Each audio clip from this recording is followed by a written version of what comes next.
Good afternoon, everybody. It is Monday here in Manhattan. We are at Lincoln Center, 66th Street in Lincoln Center.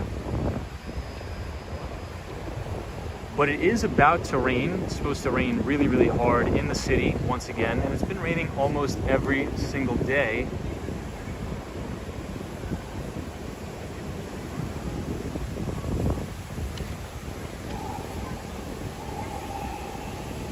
But in today's topic, we're going to be covering a mutual fund that I wanted to highlight. It's called the ClearBridge Large Cap Growth Mutual Fund, and the ticker symbol is SBLGX. So we're going to talk about that a little bit later in the stream. But one of the reasons why I wanted to highlight this specific mutual fund is due to the fact that it's run by a specific portfolio manager that I have a lot of respect for. And her name is Margaret Vitrano, and she runs the ClearBridge Large Cap Growth Stock Mutual Fund. And she manages about $19 billion. So we're going to go into some of the specific reasons why I like her investment style. Mainly because she aims to be different from most of the mutual funds out there by reducing volatility of the overall portfolio while still producing alpha for the shareholders. And it looks like we have Reels here. Hey, what's up, Reels? We're here at Lincoln Center, and it's gonna rain again, so that's kind of sucks. Hey, and we have the ABX girl from the Bronx. What's up, ABX girl? Happy Monday, everybody. Hopefully everyone had a good start to the week. I'm here just hanging out at Lincoln Center tonight. Hey, and we have Charlie here. What's up, Charlie? Hola, ¿cómo estás? Hey, and Jimmy Anderson says, cheers, dude. Jimmy Anderson. Big fan of Jimmy Anderson. And we have Soho Guy. Always have Soho Guy. And we have L, too. L the original. What's up, L? What's going on? Hope everybody had a great Monday. And we have Destiny Calderon. What's up, Destiny Calderon? Happy Monday, Destiny. Hope you all are having a fantastic start to the week. And we also have Victoria Greco, which is our pal from Argentina, I believe, as well. Argentina or Chile? I think she's from Argentina. And we have DJ. DJ says, hola, ¿cómo estás? Bien, y tú? DJ is our pal from Chile. Real says manages 19 mil. I barely... Yeah, so no, she actually manages $19 billion worth of assets. So that's what we're going to be talking about today for anybody who is just joining. We're going to be talking and highlighting a specific mutual fund called the ClearBridge Large Cap Growth Stock Mutual Fund. And the ticker symbol is SBLGX. The portfolio manager is Margaret Vitrano, but we will talk about that a little bit later in the stream. The ABX girl says, oh no, cloudy for Manhattan Head to sunset tonight. Yeah, it is, and I think it's going to rain, so I think it's going to downpour any minute now. So I appreciate everybody joining. I know I'm a little bit early tonight. Yeah, Solo401 is our pal from Rhode Island. He says early tonight. Yeah, I got out of work early, so I thought I'd just sort of hang out and relax with you guys.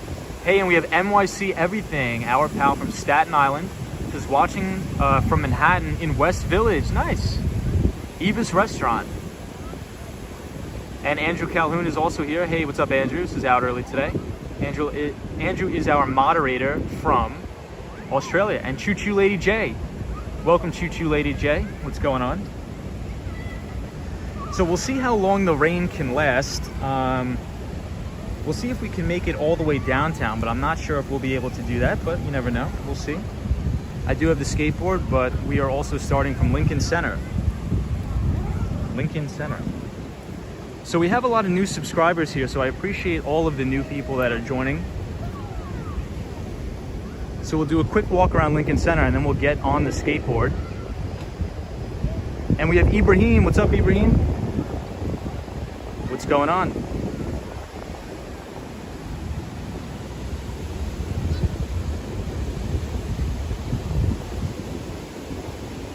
So here at Lincoln Center, they still have all of the grass up. Looks beautiful.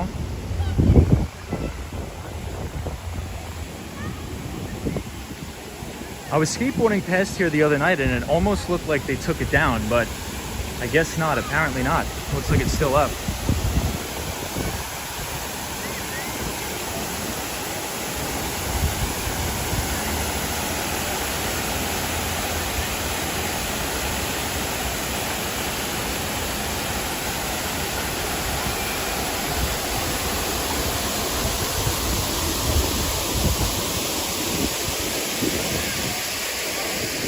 But I hope everybody had a good start to their Monday, good start to the week.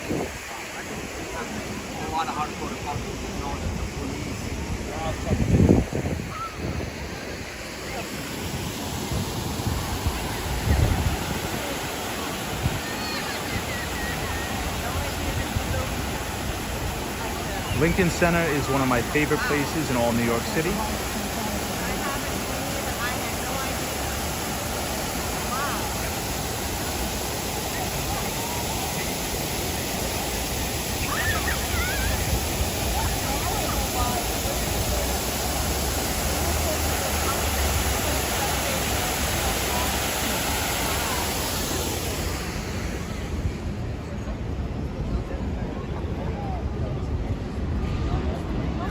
DJ is from Chile. DJ says nice place. Yeah, it's beautiful here. I haven't been up this way in a long time. Oh yeah, I forgot about that. So Reels is a fellow streamer of ours, and Reels is going to be in New York City tomorrow, so please check him out. He will be at Lincoln Center. Hey, and Monica's here. What's up, Monica? Monica is our pal from Sweden.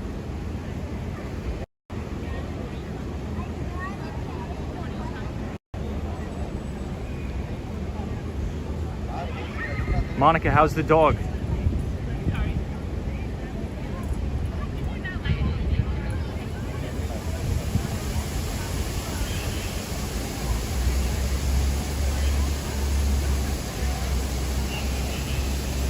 So we'll skateboard around the backside to Juilliard.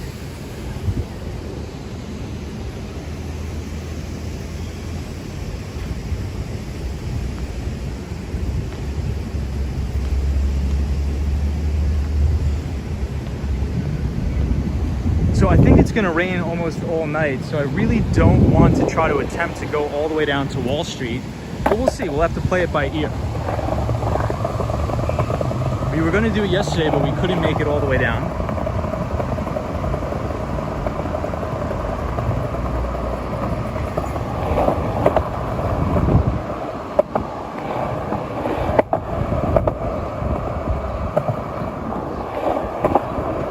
Reels, what time is your flight? Are you going into LaGuardia or JFK?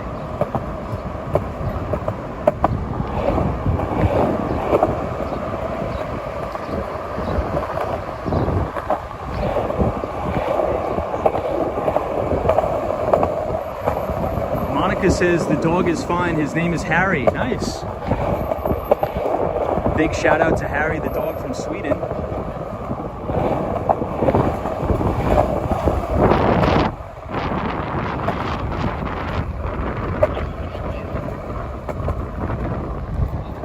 So this is where they're doing the summer concert series here at Lincoln Center.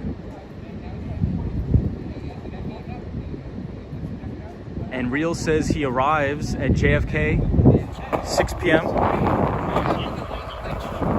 Wow, or 6 a.m. Charlie says, ¿Cómo está?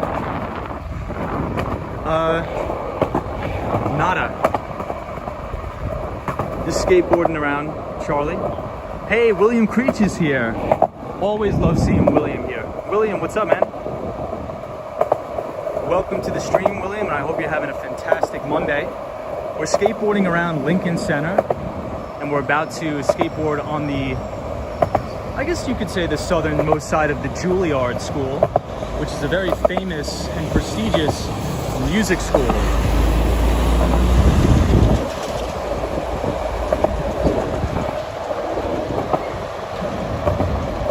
But the topic of today is a mutual fund that I want to point out to everybody that is doing really well. And the specific portfolio manager I respect a lot, a great deal. So we'll talk about that a little bit later in the stream. And we'll also, I'll share with you guys some interviews that Investors Business Daily has done with some of the mutual fund managers at that specific company, which would be very helpful and interesting to anybody that's looking the proper way.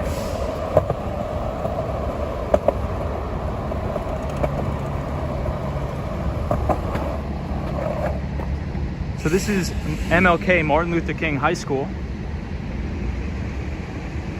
Hey, Victoria Greco says, Tom, do you have an Instagram?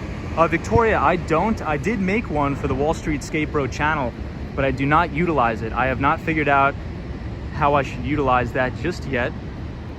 Ibrahim Azam says 629 subscribers. Wow, that's crazy, guys. Thank you so much for joining the channel and subscribing. We are right here on West 65th Street. Soho Guy says, hey Tom, I'd love to meet you someday and bounce ideas off you. Maybe in a few years I'll pay you fees if you wish. Yeah, Soho Guy, shoot me an email, wallstreetskatebro@gmail.com, and I'd be more than happy to meet up with anybody. You know, I think that's what the channel is about. It's about networking, and it is about meeting as many people as possible. So Soho Guy, please send me an email. DJ says, ¿Dónde vas? I'm not sure what that means. Does that mean where are we going? We're just skateboarding around the Upper West Side. Hey, the ABX girl says, does Reels have an IG? I'm not sure, but Reels, if you do, please drop it in the chat. Reels, if you do, please drop it in the chat.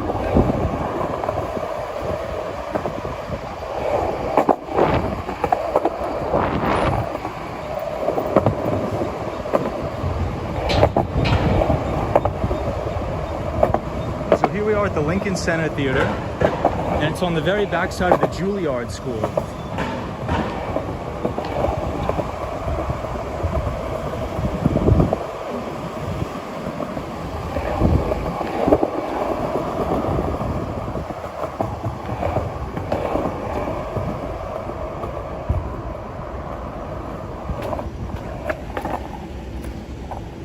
So the Juilliard School, for anybody who doesn't know, is a very famous music school here in New York City. Very famous music school.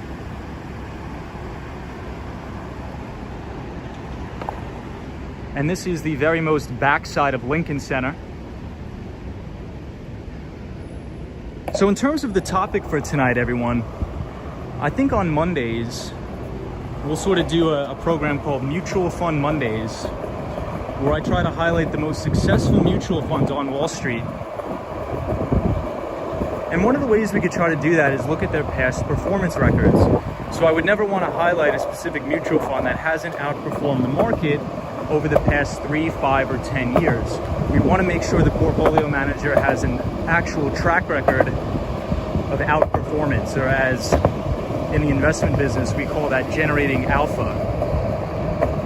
So let's say if a mutual fund tracks the S&P 500 as their benchmark, or the Russell 1000 as their benchmark, any return over the average return of the index would be considered the alpha of the fund.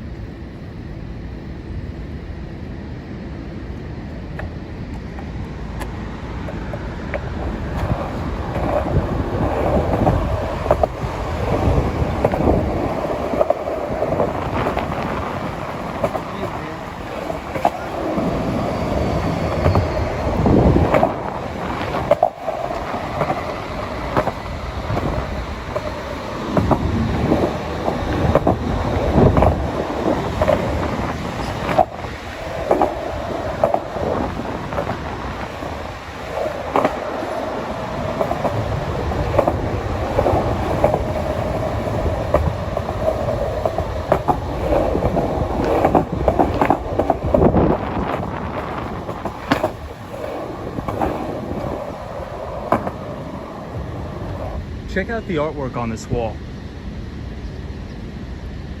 Really, really beautiful. And this is right behind Lincoln Center, as well as the Juilliard School of Music.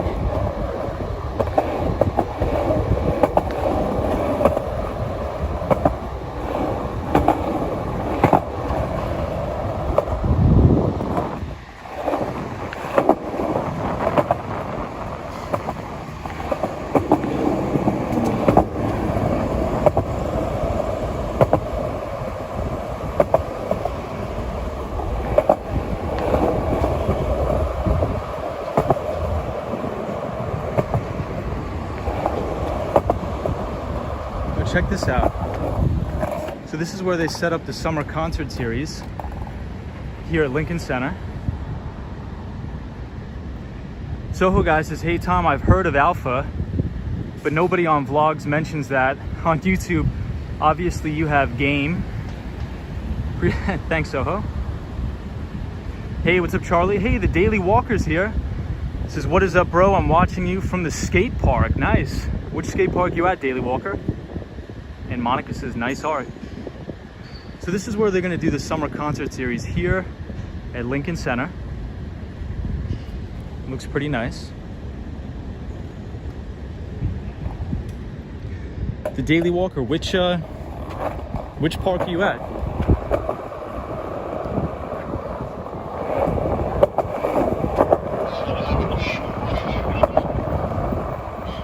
So Soho guy, one of the things I like to look for as well is, even though a mutual fund may have very good performance, I think it's very important to look into the fee income or the fees that they charge. So this particular mutual fund that we're going to talk about tonight, it does have very, very high fees. However, the management fee is only 1%. But this is not a no-load fund. This is what you call a load fund. It does not have a back-end load fee, but it does have a front-end load fee. And that is very, very high, extremely high at 5.25%.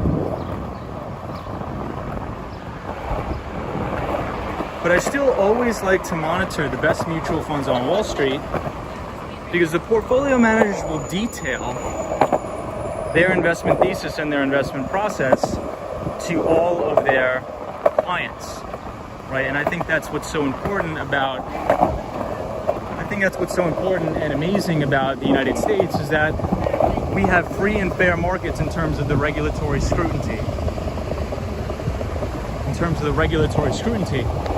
So all of these mutual fund managers, they must disclose their holdings to us, right? So it doesn't matter if you're a big institutional investor or you're the mom and pop shop investor like you and me. You know, by law, we have access to that prospectus, and we have access to all of the filings of the fund to be able to see which stocks they're holding and which securities they're investing in. And I think that's overall a good thing. I think it's very good to have free and transparent markets and have a lot of transparency there. I think that's a very good thing.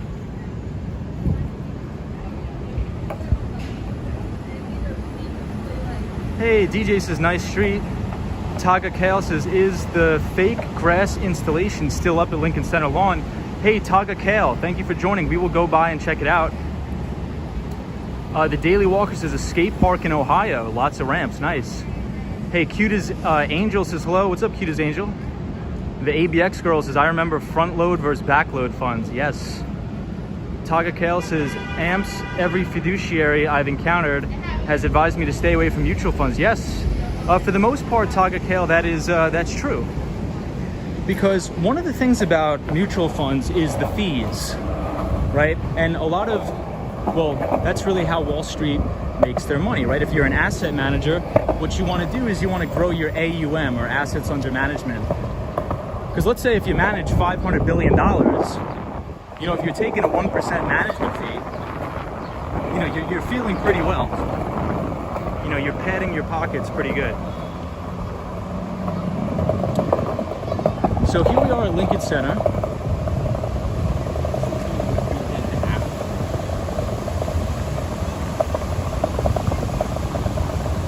We'll take another walk around just for the people who are just joining the stream, but we do have the skateboard tonight.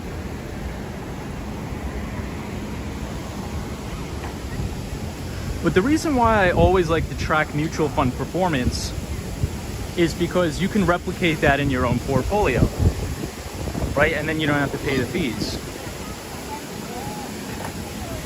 But we talk about that a lot on the channel. Hey, Taga Kale says, yep, stay away from mutual funds. That's true. So there's a guy by the name of Jack Bogle, Taga Kale. And Jack Bogle is the CEO and founder of the Vanguard Group, which unfortunately passed away. But he's really the pioneer in the industry for telling everyday retail investors that Wall Street is taking way too much money in fees.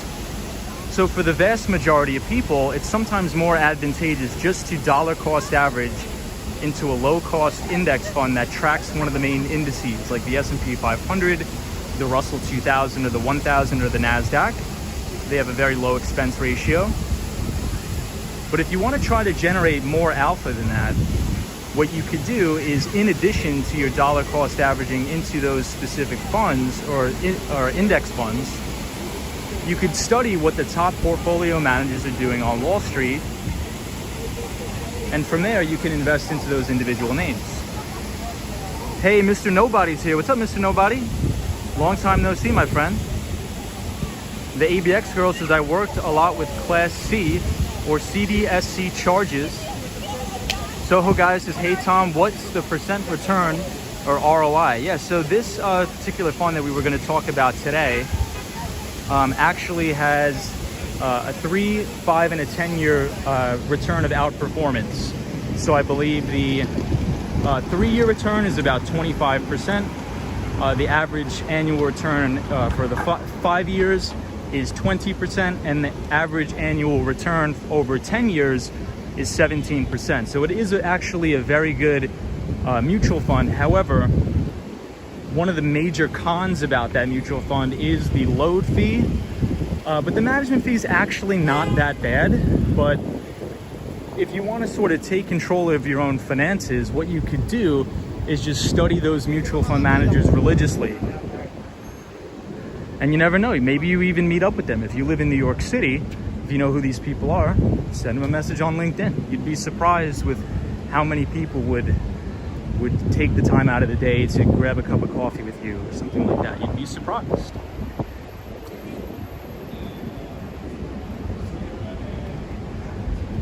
So let's see how far we could skateboard without getting trapped in the rain. So let's head down towards Columbus Circle.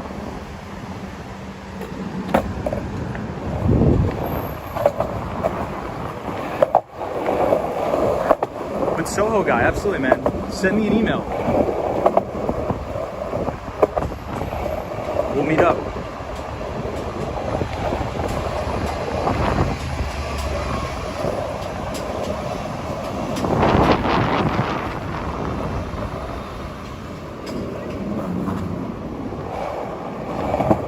This is a very quiet neighborhood. You're still very close to Central Park, but it's very, very quiet.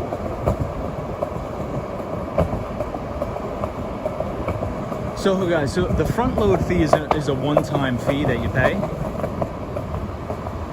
when you're just buying into the fund, but the actual management fee is about 1%. About 1%.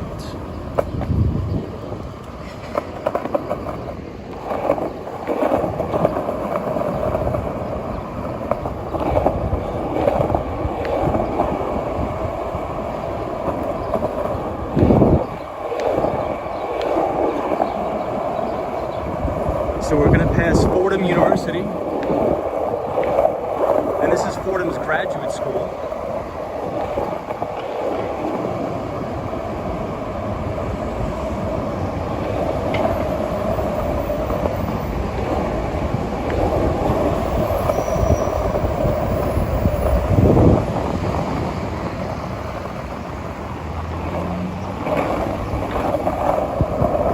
And now we're headed towards Columbus Circle.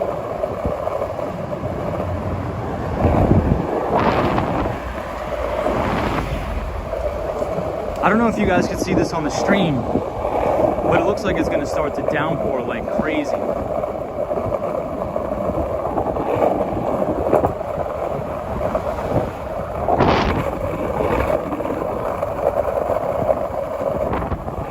And it's rained almost every single day of the week, without fail, for the past 2 weeks. Every single day.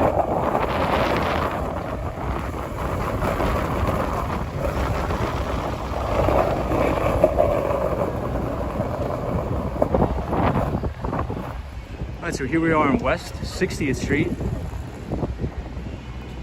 overlooking Billionaires Row.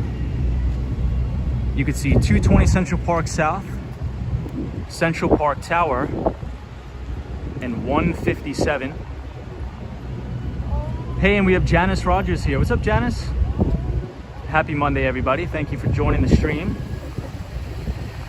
We are right here at Columbus Circle, near the Whole Foods. But it looks like it's about to absolutely downpour here.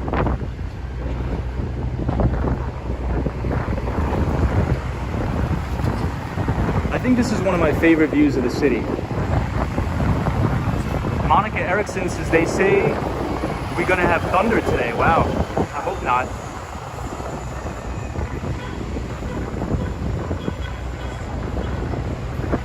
Yes, Soho guys. So essentially, it's the 1% management fee. So every year, whatever amount of capital you have in that mutual fund, they're gonna take 1%. But we're overlooking Central Park South. Extremely, extremely beautiful.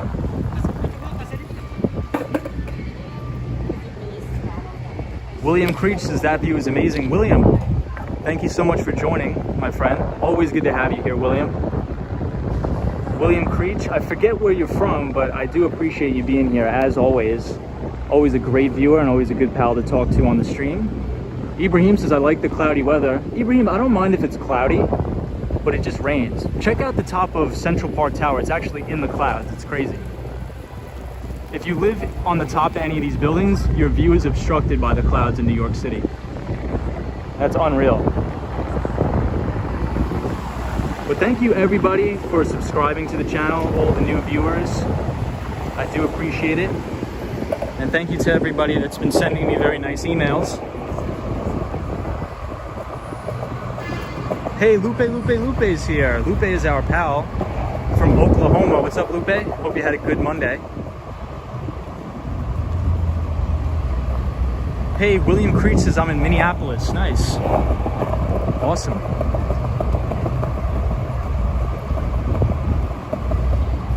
I'll remember. William Creech from Minneapolis. Ibrahim says I like the clouds because I see sunny weather almost every day. Yeah, that's true. Ibrahim, you're in California. Here in New York, we have miserable weather almost every day. Hey, and we have the Swan joining. The Swan is our pal from Ireland. What's up, the Swan? Hope you're well, pal. Lupe says, how are you doing, Tom? I'm doing really good. Today was a very good day at work. We closed a pretty big deal with the company that helps run clinical trials. So really excited about that. Very large size deal. That took a long time in the making, but we finally got it done. We hammered out the details. So right in front of us is actually the Trump Hotel on Central Park at Columbus Circle. Right here at 59th Street, Columbus Circle. Hey, and Orland Edwards says, hey Tom and everybody in the chat. What's up, Orland? Hope you're well. Happy Monday to all of the viewers. Hope everybody had a good day at work. Wherever you are and whatever you do. Hope it was good. So we're gonna head down by 34th Street, Herald Square, and depending on the weather, if it doesn't rain and if it looks good, guys, we're gonna go to Wall Street. I really wanna get to the New York Stock Exchange. I haven't been there in a while. So I wanna check out the New York Stock Exchange. I wanna check out the Bull, the Mighty Bull on Broadway. And of course, the Fearless Girl that is right in front of the New York Stock Exchange. So we'll check all of that stuff out and more on the stream, hopefully today, assuming the rain stops. The Swan says the Trump Hotel is just fabulous. Yeah, so there's a very good steakhouse in the bottom of the Trump Hotel, right here at Columbus Circle. Just check out how high this hotel goes. Really beautiful view. Right here at Columbus Circle. Lupe says, ring the Wall Street bell for us. Lupe, that's actually one of my dreams in life. If I could actually go to the New York Stock Exchange and ring the opening bell. That's like one of my main goals in life. Hey, Victoria Greco is our friend from Argentina. She says, hey Tom, you have great memory. You remember most of us. Yes, I remember all you guys. You guys are my pals. Thank you all for joining. DJ says that's true, Victoria. Wow, yeah. DJ is our pal from Chile.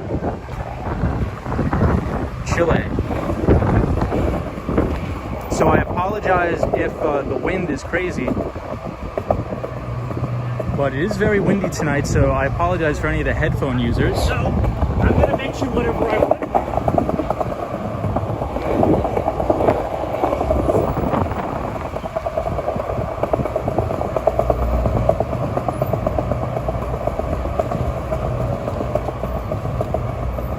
Hey, and we have Loose 72 in the house. What's up, Loose 72? What's up, pal? So hopefully we can make it down to Wall Street, assuming it doesn't rain.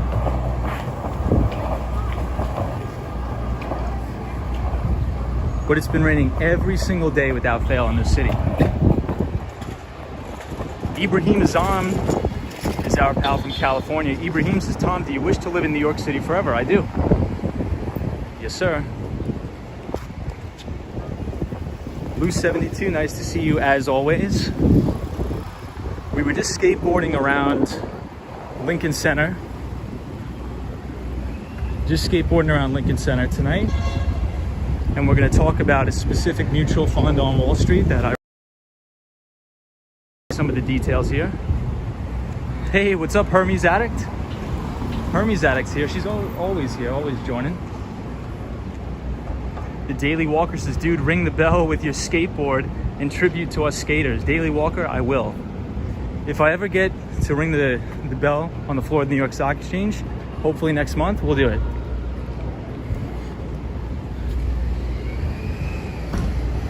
I promise you, Daily Walker. So Daily Walker is a fellow skater. So shout out to all the skaters out there. Be safe, everybody, please. If you're skateboarding, nothing crazy. So 3 Columbus Circle, which we just passed, actually used to be a big advertising agency called Young and Rubicam. Right here at 3 Columbus Circle. I believe they moved.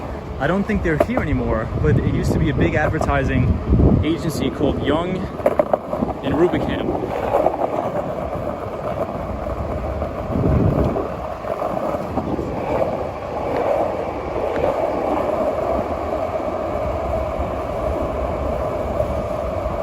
Hey, Loose 72 says I had Vanguard Star Fund, very low expense ratio.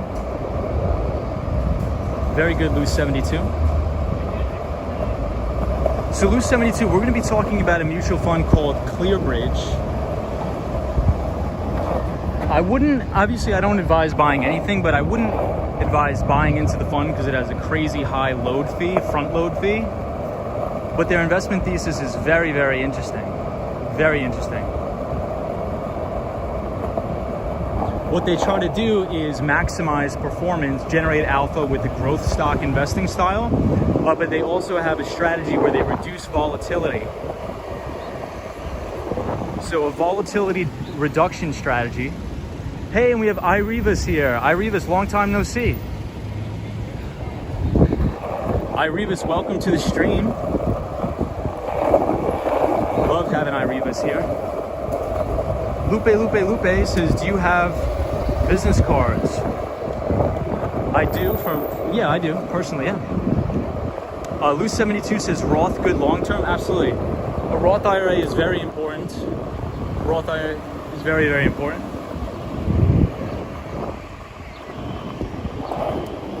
I think everybody should fund a Roth IRA. So here we are at the Late Show, Ed Sullivan Theater.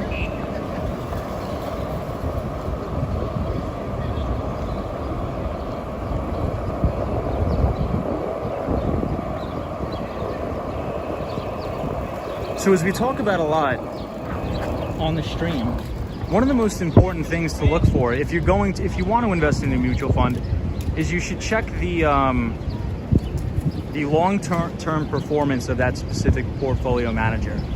Because if they're not outperforming the broader stock market or the indices, you're probably just better off buying an index fund like from Vanguard that tracks the S&P 500 or something like that. And Loose 72 says, yes, you're right, tax-free each year. Absolutely. What you want to do is you want to take advantage of as many tax havens as possible. Lupe says, I want to get business cards for no reason. Do it. Ireva says, are you familiar with SEP Roth IRA? I am not familiar with SEP Roth IRA. What is that, Ireva? Please let us know. I would love to learn more about that, in my opinion. So here we are at 7th Avenue.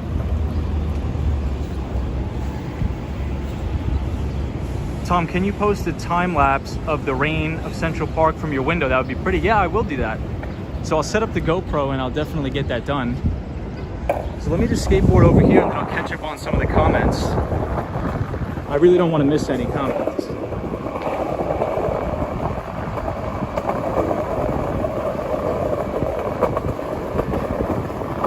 So this is a very famous Hope monument that everybody takes out. Blue 72 says sidewalk is better. Yeah, I like the sidewalk better too. It helps me avoid getting clocked by a car. Ireva, it's good to see you again. Very good to see you again. The Swan says, wow, follow that backpack. Hermes Addict said the restaurant in Trump Building, Gene George's, is amazing. Have any fish dish. Hermes Addict, thank you for that. And thank you for saying congratulations on closing the deal. So we are right here on West 53rd Street and 7th Avenue, right outside of the Shake Shack.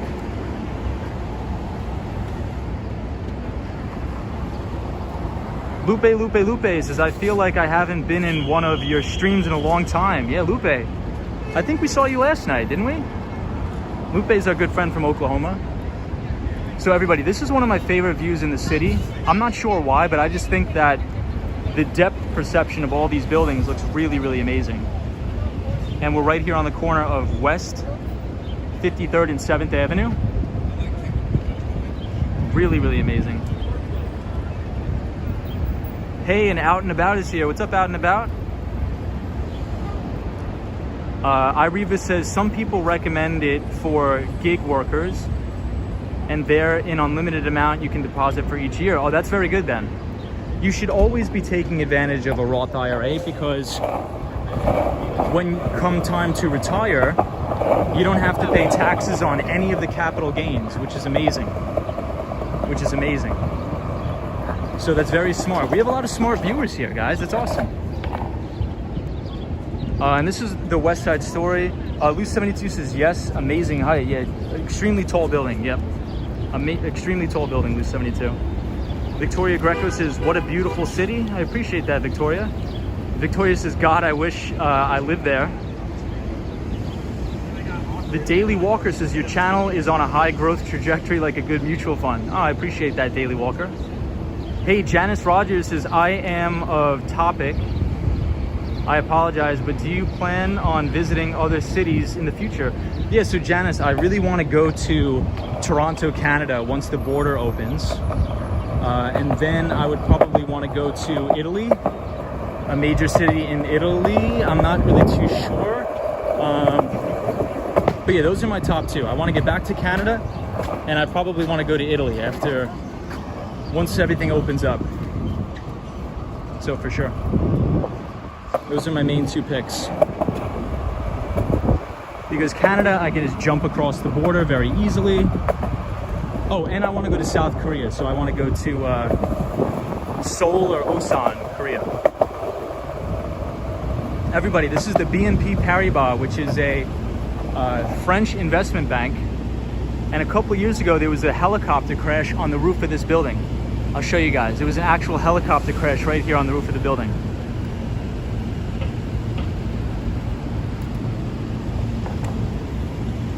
So I'll catch up on some of the comments. I appreciate everybody joining. Ibrahim says, I don't know what a Roth IRA is, but I will search it up later. Yeah, Ibrahim, check it out. Maybe we'll do a stream on it. But you should start investing as soon as possible, Ibrahim, especially because you're a very young guy.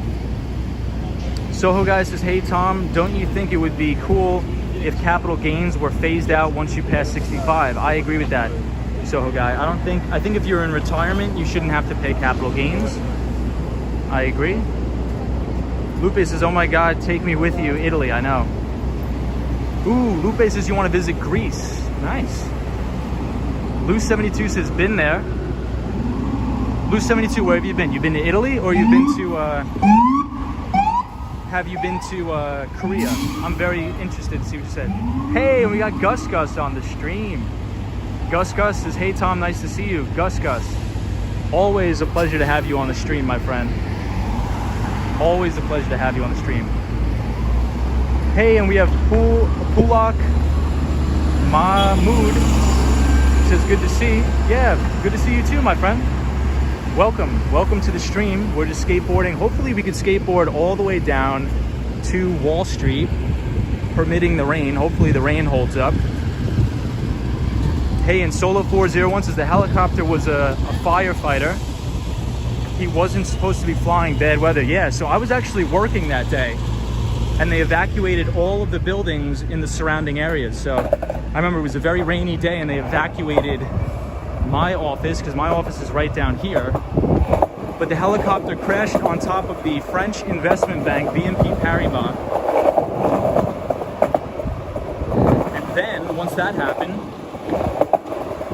they evacuated all the buildings, because I think at the time they did not know if it was some sort of terrorist attack, so they had to take extreme precautions. I remember everybody was super scared. But yeah, very tragic incident. Very unfortunate.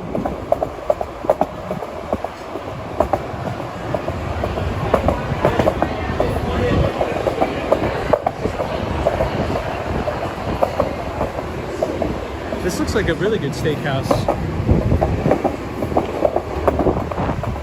I think the best one here is Delmonico's.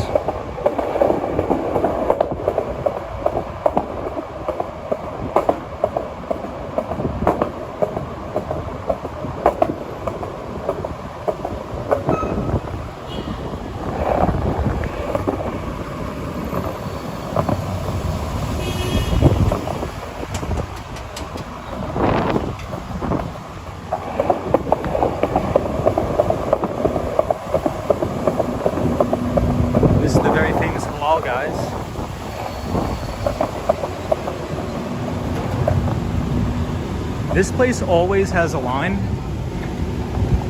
but Adele's Famous is way better in my opinion.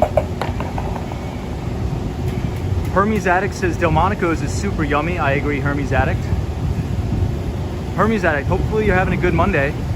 Hey, and we have NYC Cherry Groove here. What's up, Cherry Groove? Lou72 says yes, Italy and Sicily was very nice.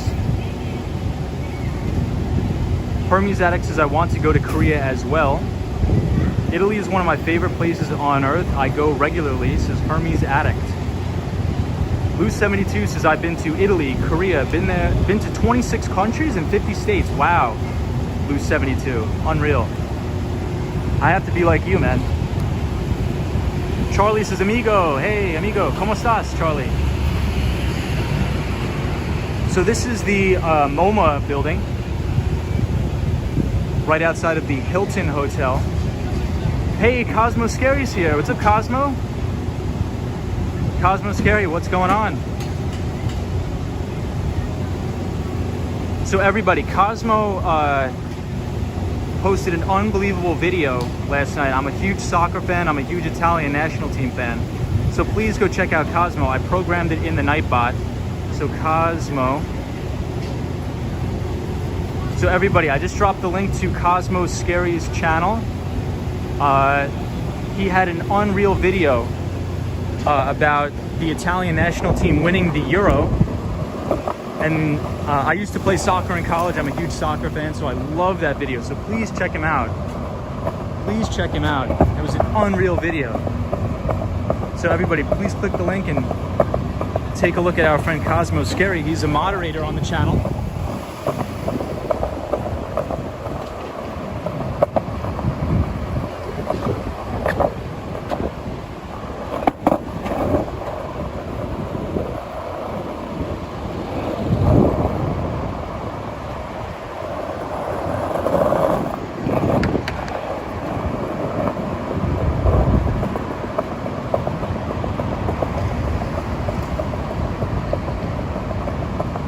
NYC Cherry Group says, does Cosmo speak English? Yeah, I think he did. Yeah, of course. Cherry Group, we're just trying to learn Spanish on the channel. We have a lot of viewers from Chile. We have a lot of viewers from Argentina. So I try my best to speak as much Spanish as I can. Hey, and Sally's here. What's up, Sally? Welcome to the stream. We are skateboarding here in Midtown Manhattan, and we will eventually make our way down to Wall Street, permitting the weather.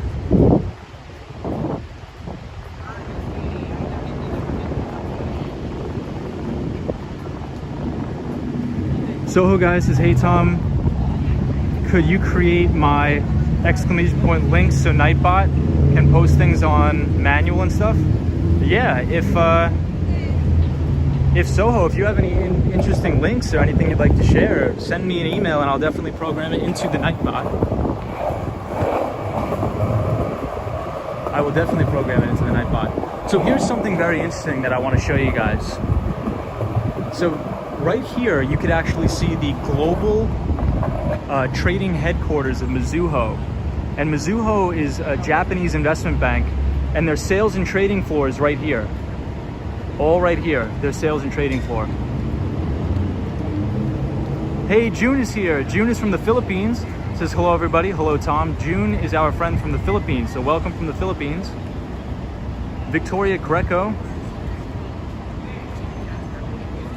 Yeah, Cosmo says I have 550k views on the video. I can't believe it. That's awesome. So please, everybody, go check out Cosmo's Scary. Unreal video. I love that video. And so this is Ted's Steakhouse too, right here. Hey, Andreas Loss says, hola, ¿cómo estás? ¿Cómo estás?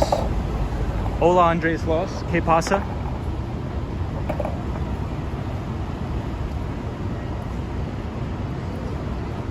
Victoria Greco says, here in Argentina, 80% of the population are descendants from Italians. Very interesting fact. Very, very interesting fact. So yeah, everybody, so right here is Mizuho's. I'll zoom in. So before the pandemic, this is where all of their sales and trading department would take place. So if you could see all of the sort of Bloomberg terminals and everything up here, this is Mizuho, which is a Japanese investment bank, and that is their sales and trading floor. So interesting for anybody who is interested in Wall Street. Lou 72 says Greco Wall Street movie, great movie.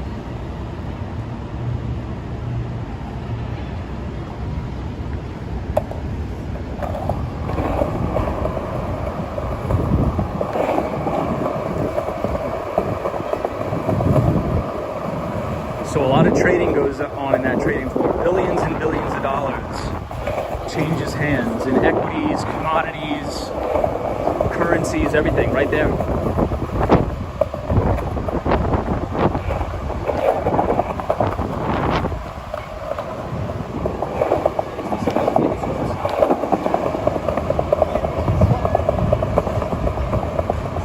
Cosmo Scary says, were you watching the game live, Tom?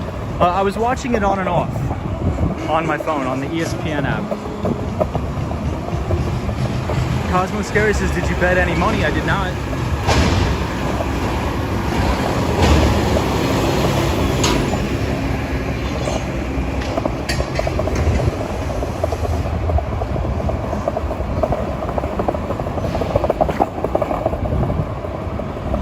I did not bet any money.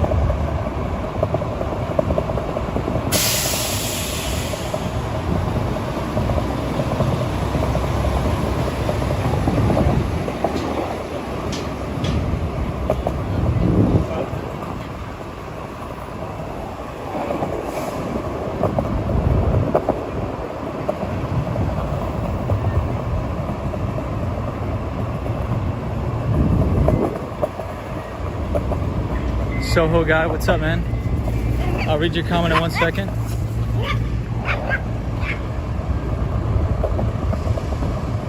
So here we are at the BNP Paribas, which is the French investment bank, a French investment bank. DJ says, where are we going now, Tom? We are going to head down to Wall Street. We're going to head down to Wall Street. Okay, here it is. Soho guy says, hey Tom, do you know about the origins of term alpha, this might help people that are uninformed. The origins of the term alpha?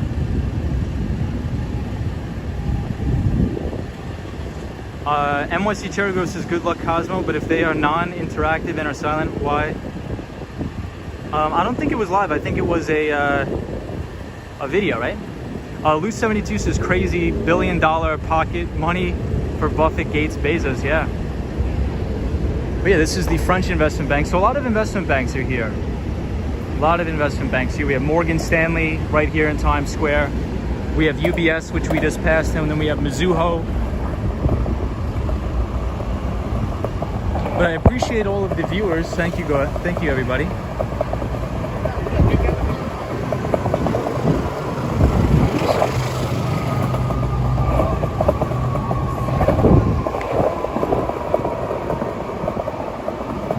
BNP Paribas.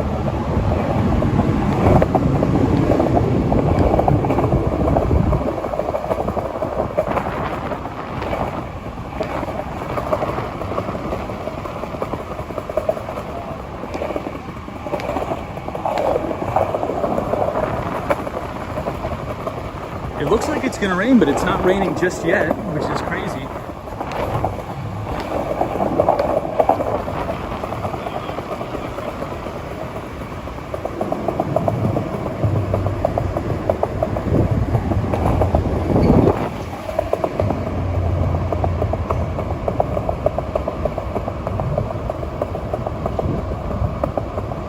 So this is the MLB store.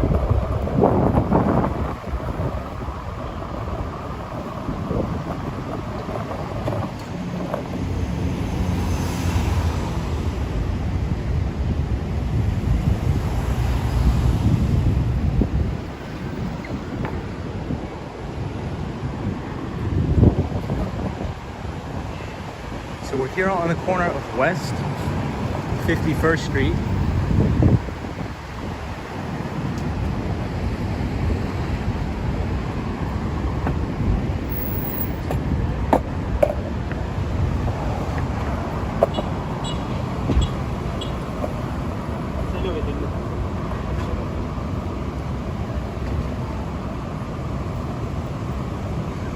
We are right here at Radio City Music Hall.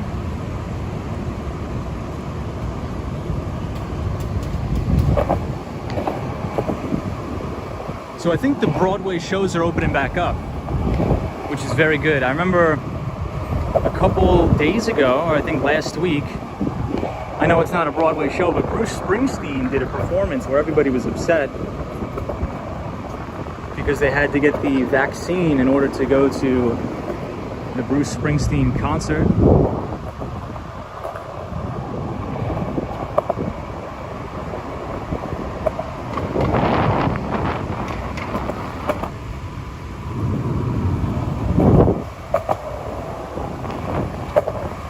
But I think that's fair. I mean, if it's his concert, I think he should have the right to say who he wants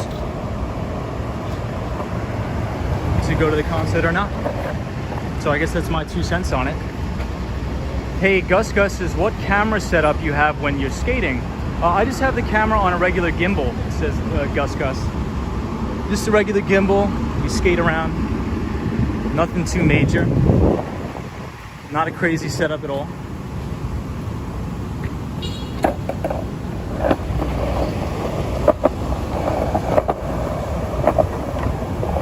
So I was gonna skate through Times Square, but Times Square is extremely packed right now. So we're not gonna go there. There's been like a lot of problems going on in Times Square lately, so I don't really want to go there.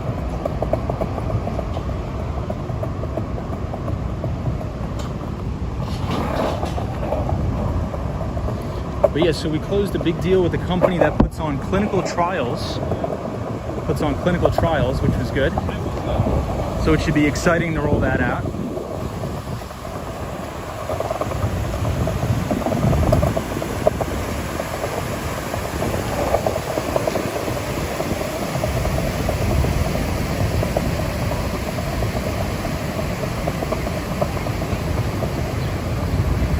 the Swan. How is everything in Ireland, my friend? Hope you're well. Blue 72 says, yeah, Times Square is insane.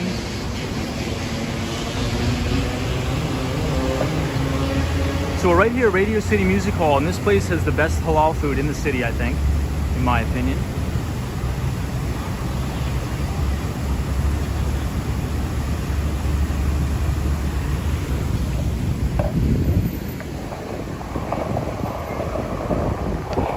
So we'll do one lap around and then let's head all the way down to 34th Street, Herald Square. You'll be able to see the Macy's.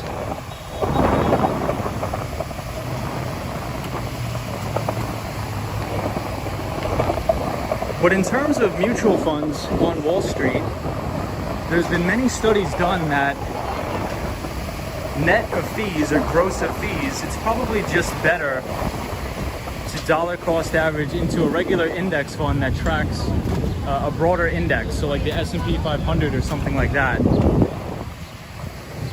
But if you can find a mutual fund that has a very low expense ratio and no load, perhaps it's a very good investment.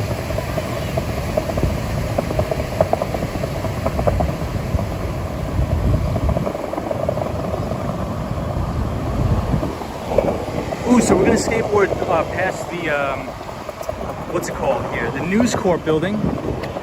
And News Corp actually just purchased Investors Business Daily, I think for roughly $220 million. And that deal closes later next month. So News Corp purchased Investors Business Daily for $220 million. So congratulations to the William O'Neill portfolio team.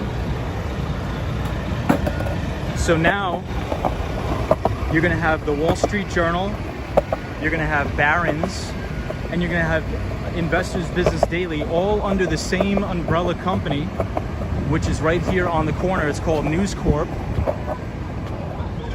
So you could think about Rupert Murdoch. Rupert Murdoch. So Rupert Murdoch is the one who initiated the deal for $225 million.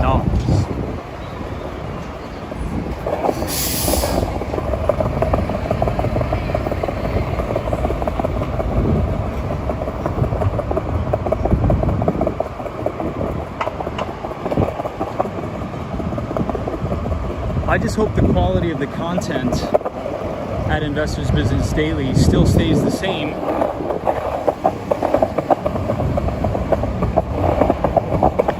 Now that it's under new ownership. But there's a lot of good journalists at the Wall Street Journal and Barron's, so I'm optimistic.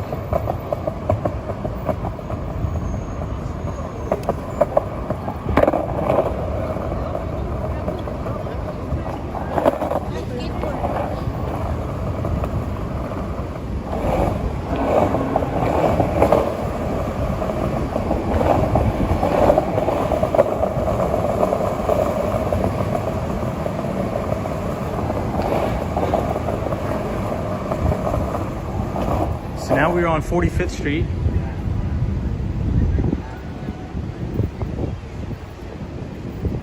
No, Cosmo, I really like your stuff, man.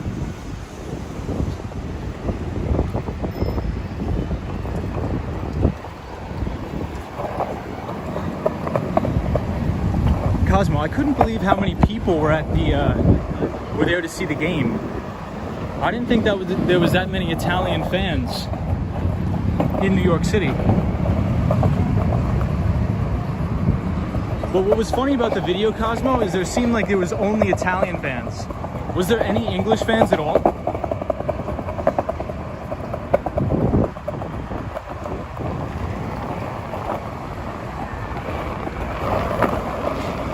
Because it seemed like it was just all Italy fans.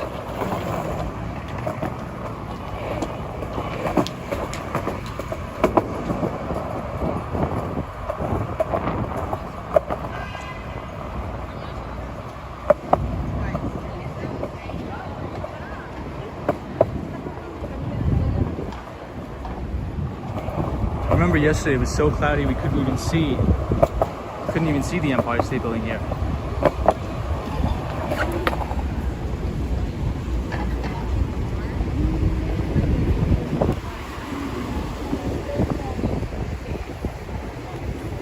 So here we are at the Empire.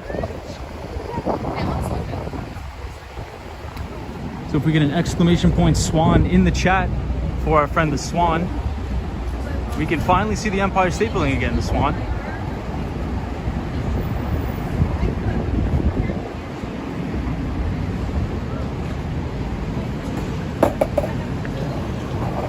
And this is Bank of America Tower.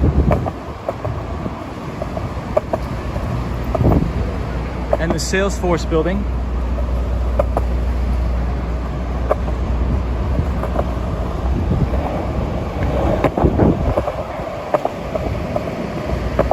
Hey, Cute as Angel says I'm loving the view. Thank you, Cute as Angel. Hopefully you're well. Oh, Cosmo Scary says on the way there, I walked by an English bar near Baruch College. It was busy as well. Nice.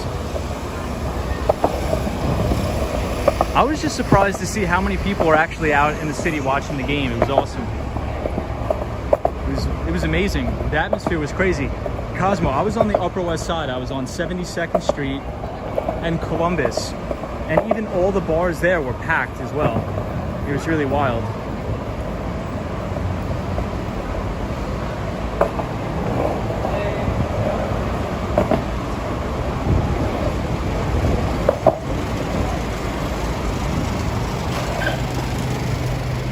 And we have 2 Bloomberg employees. Nice.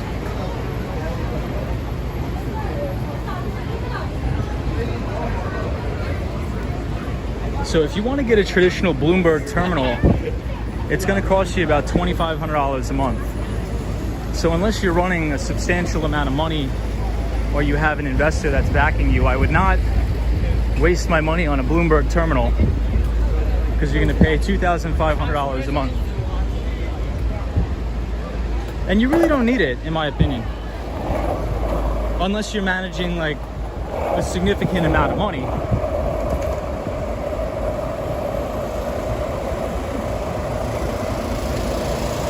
So here we are on West 41st Street.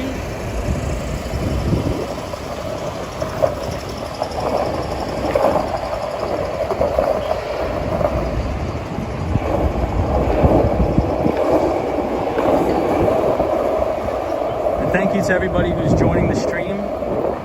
Thank you to all the new viewers.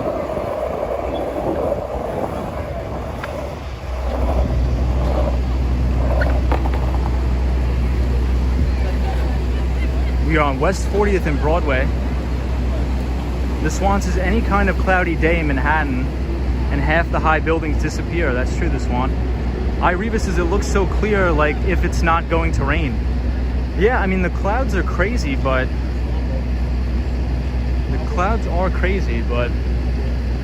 every single weather app I looked at tonight said it's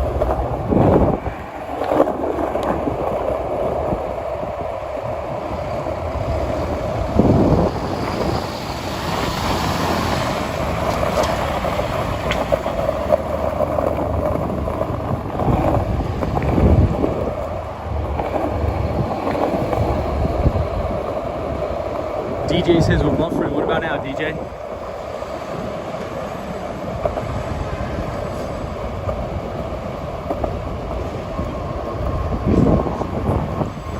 Ibrahim, you were right. Ibrahim says I researched a Roth IRA. I think it has to do with retirement. Yes, it does. Soho Guy says, hey Tom, is Bloomberg Terminal good if you have 8+ figures? I mean, it just depends on like what you're trying to do, Soho. Like it'll allow you to look at, you know, a company's bonds, right? So a lot of people, they just think about, oh, it's the stock market, it's the stock market. But really, if you want to find out where the stock market's going, you have to look at the bond market. But shoot me an email. Check out this guy's Rolls Royce. It's a really nice car. It's really cool. But in my opinion, I don't think you need a Bloomberg terminal. unless you work at one of the main investment banks or a very large hedge fund. Solo 401 says 19% chance of rain for New York City.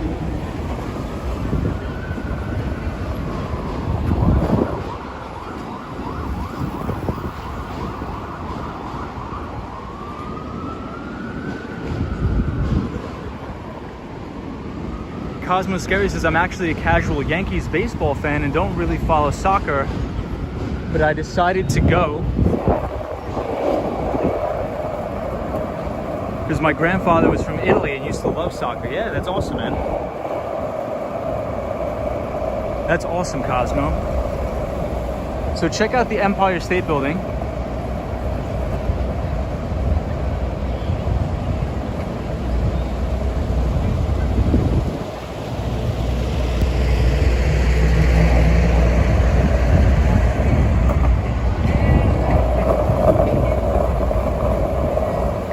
Here at Macy's, 34th Street.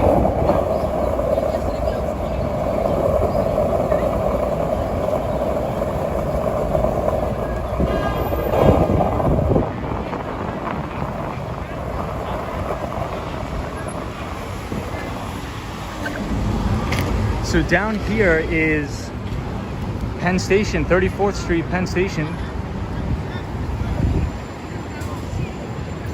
Ibrahim says, I think a slight drizzle would be fine. DJ says, I think I had lost the connection for a few seconds, but it was fixed. Hey, Wendy's here. What's up, Wendy?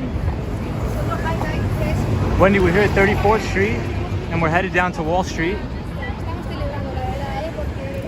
So Wendy is our good friend. I know where you're from, Wendy. I want to say... It's either from Vermont or New Hampshire. Right, Wendy? Vermont or New Hampshire? Or Maine? No. Wendy's from Maine. Wendy's from Maine.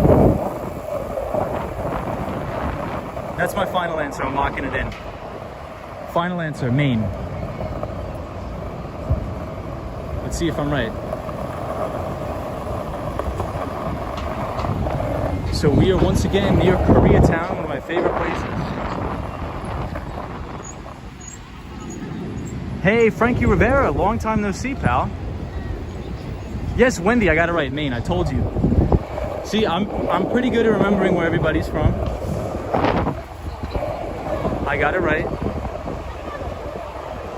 Frankie Rivera, long time no see, man. Out and About says, let's see Chinatown, please. We are going to go to Chinatown. We're going there because we have to go through Chinatown in order to go to Wall Street. So we're going to go by Little Italy as well as Chinatown. Solo 401 says, not favorite comedian, but Bob Marley is from Maine. I don't know who that is. Interesting.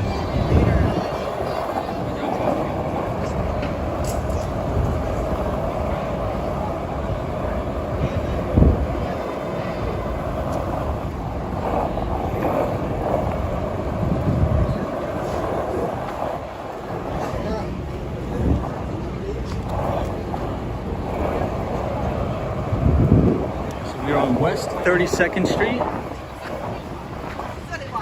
in Koreatown. Near the H Mart.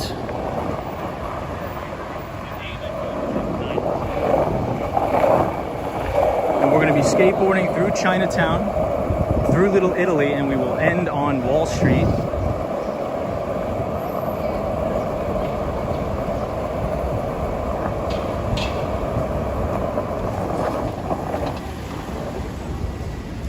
Wendy says, I live around the corner from Stephen King. Nice, Wendy. Frankie Rivera says, I watch all the time, just don't always chat. Okay, no problem. Well, always nice to see you, Frankie Rivera, on the stream. I'll catch up on the comments in just a second. But this is a hot zone for activity, so I want to skate out of here. But thank you to all the viewers. Thank you, everybody, for watching the stream. I appreciate it.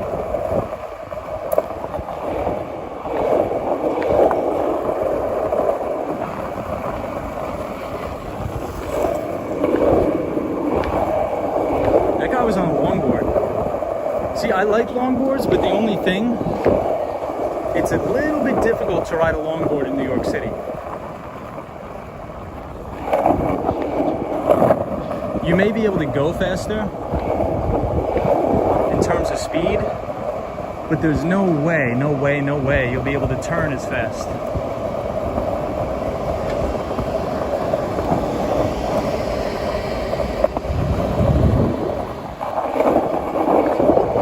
So we're coming up on Madison Square Park. But Wendy, how's the weather in Maine? Hope everything is going good with you up in Maine. Every single day on this corner, there's always those guys there in the office chairs just hanging out. Hey, and we have Lady Orleans here. What's up, Lady Orleans? Welcome to the stream. Lady Orleans is our moderator from New Jersey. Lady Orleans, we're gonna give it a second attempt to try to go to Wall Street tonight. And let's see if we get rained out.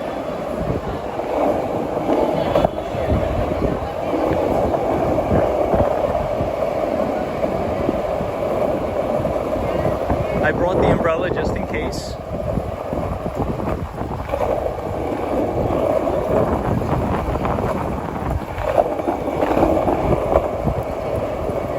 I like this view right here. It's kind of cool. The bikers. What do you guys think?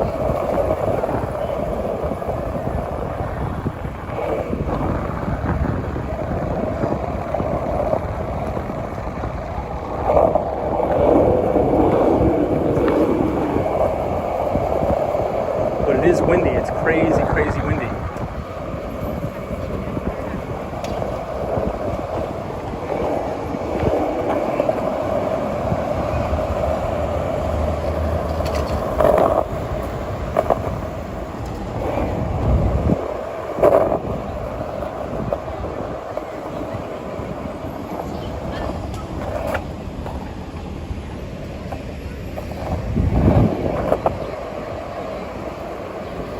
So we made it to Madison Square Park.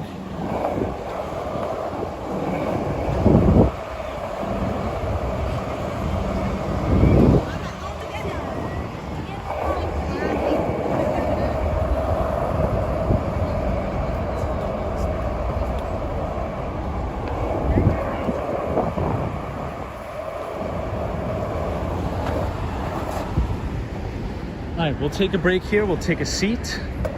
We'll catch up on some of the comments, and we'll take a look at the Empire State Building right here. Soho Guy says, I think a Bloomberg terminal is huge and takes up too much space. No, I mean, it's just like a keyboard and then you have access to it. It's like a software program. Blue72 says, hi Wendy, how are you? Good to see you. Yeah, Joe Hernandez is here. What's up, Joe? Yeah, it looks overcast. It's supposed to start raining any second, which kind of sucks. Which kind of stinks. But Joe Hernandez, good to see you again, my friend. Hey, Roy is here. What's up, Roy? This is good evening, Tom. Enjoying the stream as always. Thank you so much, Roy, for being here. I appreciate it. The Daily Walker says, what bearings do you use on your wheels? This one, I'm not too sure. My friend gave me the board, so I'm not too sure what we're rocking on this. I am not too sure, my friend. Soho Guy says, hey Tom, do you think a Bloomberg terminal could be... Oh, Soho, you're talking about a monitor on the table. Got it. Hey, and we have Gerald Lee here. Gerald Lee always joins every stream. Says, hey, Wall Street Skate Bro. Another relaxing stream. Rain is on its way. Yes, absolutely, the rain is on its way. We're here at Madison Square Park. We can see the Empire State Building with a really, really nice view.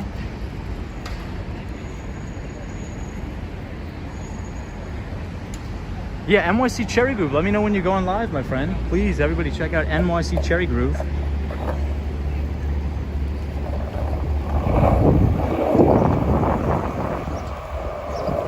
Joe Hernandez says you finally got the notification. Nice. So Joe Hernandez, today's topic on the stream is going to be about a specific mutual fund that I'm very interested in. Not as an investment, but just because I like the portfolio manager. It's called the ClearBridge Growth Fund. And they invest, the reason why they're different is they're a growth stock mutual fund. But they're different because they run a strategy that has to do with reducing volatility or volatility reduction. So one of the ways they do that, the portfolio manager, Margaret, one of the ways she does that is she thinks about investing in her fund in three specific categories. So we'll talk about what those three specific categories are once we get to Union Square, which is 14th Street. But essentially a traditional growth stock mutual fund tends to have higher volatility because mutual fund managers will invest their money into very high growth stocks, they're called. So with very, very high revenue growth, high earnings growth. But a lot of the times when that happens, there's too much money chasing only a few stocks with great fundamentals. And when that happens, valuations can get extended, right? So a lot of the stocks we talk about on the stream, like Atlassian, Zscaler, all of these high growth software stocks, yes, they have very, very good fundamentals in terms of their earnings and their revenue growth. However, their valuations can tend to get extended. Their valuations tend to get extended, and some of these names can trade at 10 times sales to even 20 times sales. Right, so that tends to create volatility within the marketplace.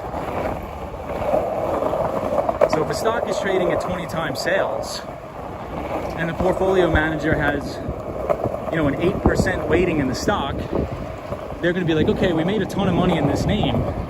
Now it's up to 8% of our portfolio value. We're going to dump 100,000 shares on the open market. And that's going to create an extreme volatility event. An extreme volatility event. That's why you'll usually have growth stocks that appreciate in value 100 or 200%, but they tend to correct a lot more than the overall market, right? So in portfolio management, it's very important to beta weight your portfolio. It's called beta weighting.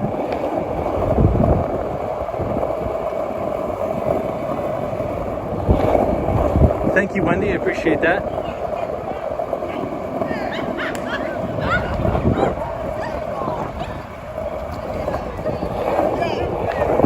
So I always like this part of the park right here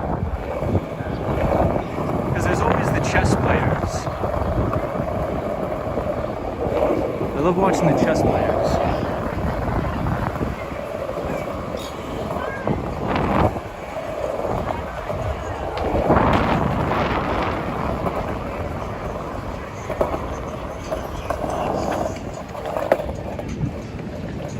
All right, everyone. Cute as Angel says, can we see the Met? Maybe on another stream. We'll definitely take a tour around the Met for sure. 100%. Cute as Angel, thanks for being here. Irivas says, I have to go to work. I will watch the replay. Bye. Take it easy, Irivas. Thank you for joining. I appreciate it. Gerald Lee says, your stream looks crystal clear on my 55-inch flat screen TV. Nice. The Daily Walker says, use bones, red bearings for speed. Love those bearings. I'm going to check that out. Daily Walker. Thank you for that tip. Cute as Angel says, the city at night looks so beautiful. Nice. So I hope everybody had a good start to their Monday. We're here hanging out at Union Square.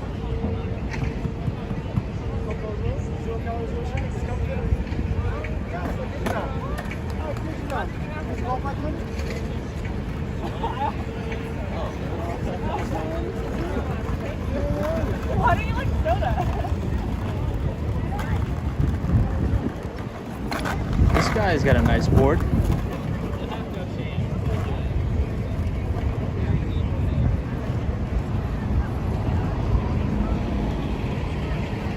The Swan says, Gerald Lee, the writing in the chat must look huge.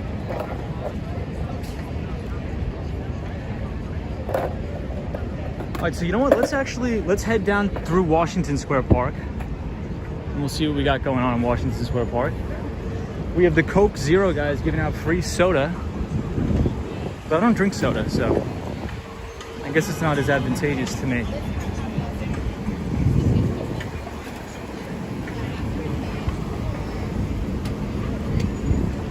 But we'll check out Washington Square Park. We'll see what's going on.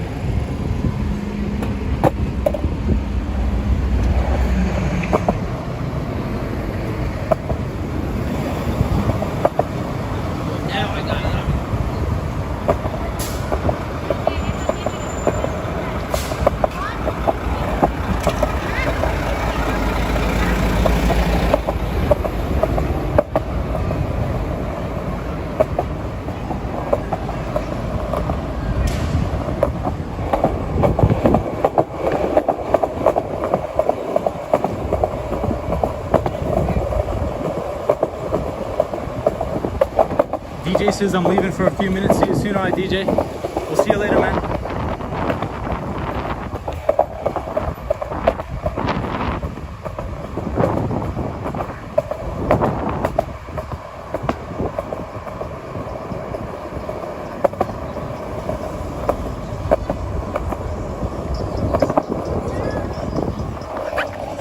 All right, so now we are on East 13th Street, and this will take us right down to 8th Street, NYU. The Swan says there's only one thing missing in Manhattan, and it's me. I agree. Joe Hernandez says Coke Zero is good. So what is it? It's zero. I'm assuming it's 0 calories. Or does that mean it has 0 sugar? Or both?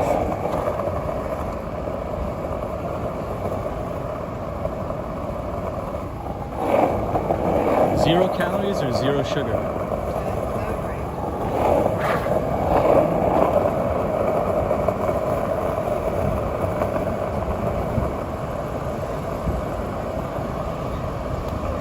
The only thing about tonight is the humidity. The humidity is crazy.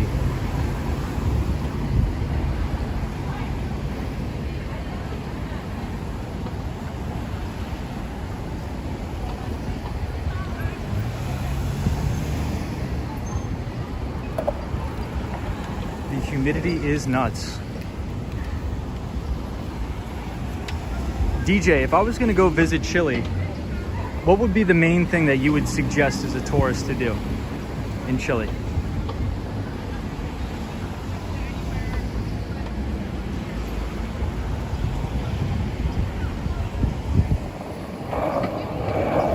But a Soho guy, yo, if you're still watching, please send me an email.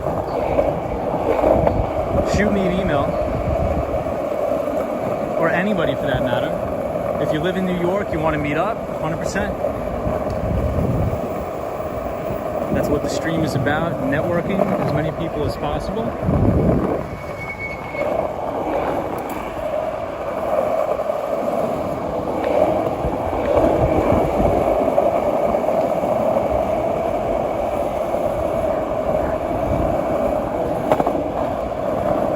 It's so windy you can't even see the World Trade Center.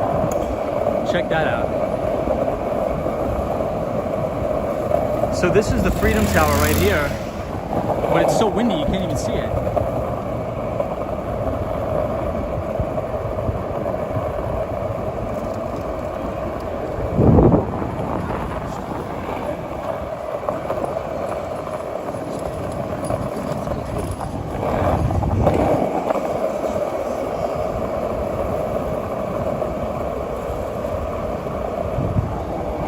Ooh, Boogie Bob's filming the sunset, but there is no sunset today, is there? Is there a lot of sun or no?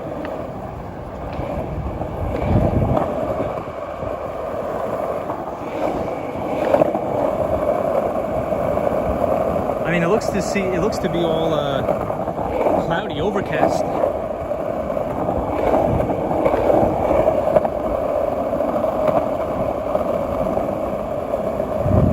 Lupe says Tom and I are going dancing when I come to New York.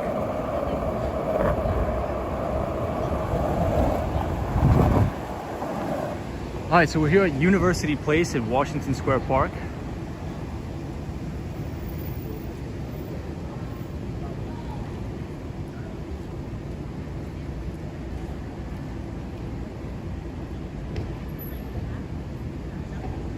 Cute as Angel says the clouds give the city character. Solo 401 says there's a Manhattan henge tonight. Yeah, I do know that, but it seems like it's too windy for that, doesn't it? I mean, not windy, excuse me. It seemed like it's too, what's the word I'm looking for? Cloudy. It seems like it's way too cloudy.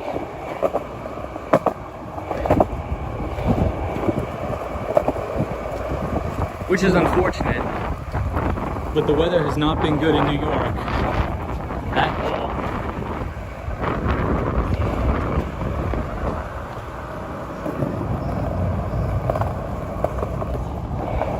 All right, so here we are at Washington Square Park.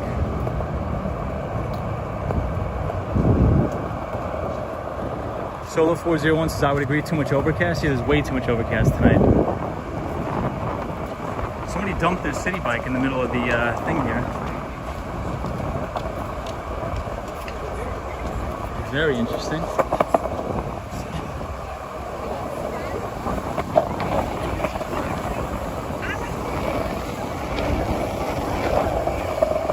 So that guy with his shirt off, he actually used to live in the fountain for like 2 years. Well, not 2 years, 1 year. And then the police finally kicked him out.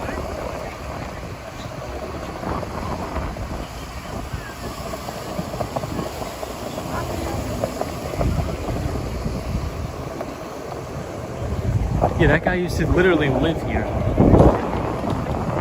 So when the fountain wasn't working, when it was out of commission, the guy used to literally live here. He used to live in this fountain. Lupus is a joke because Tom says he doesn't know how to dance, which is true. Which is very, very true. So it seems like there's a pretty big police presence here at Washington Square Park. Very big police presence, which I think is a good thing.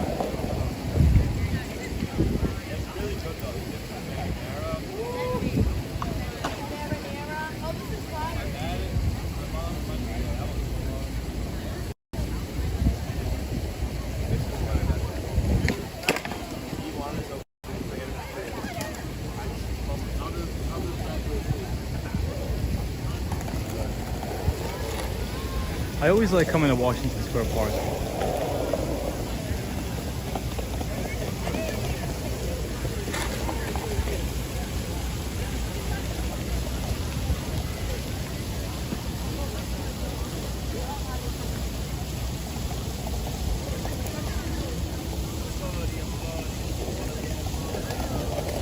Does anybody have the time? Does anybody know what time it is? Cute as Angel says, I like the Met. Yeah, the Met is probably my favorite museum, but one of my other favorite museums in New York City is called the Frick Museum. So the Henry Clay Frick Museum, which is a great, great museum. So if anybody's visiting, I would say the top two, if you're a tourist, you have to go to the Henry Clay Frick Museum, and you have to go to the Morgan Library. The Morgan Library is amazing, amazing.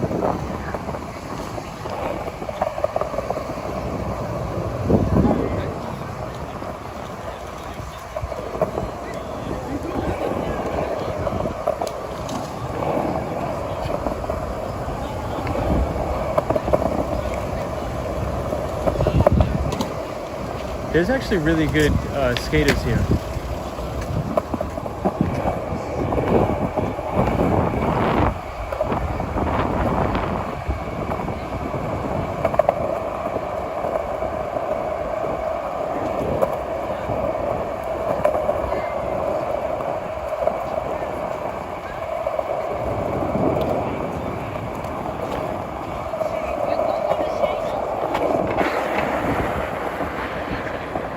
Alright, so now we are at the quarantined side of Washington Square Park. Lupe says, what the frick? Yeah, the Henry Clay Frick Museum is amazing. Hey, the ABX girl says, people are out here thinking they can see the edge of Manhattan, or Manhattan Henge. Yeah, but there's no, I think it's too cloudy for Manhattan Henge tonight, isn't it? The Swan says that topless guy keeps running around in circles. Yeah, the Swan. So before they put the park, before they turned the fountain on in the park, That guy actually used to live physically in the fountain. He literally used to live there for about a year. I would see him almost every day. Cute as Angels is zombies over there. I mean, some of the people, I don't know.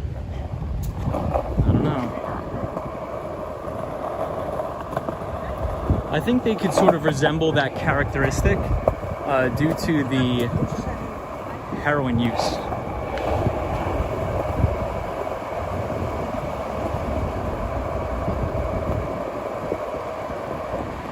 June, thank you for the time. I hope you're well, my friend.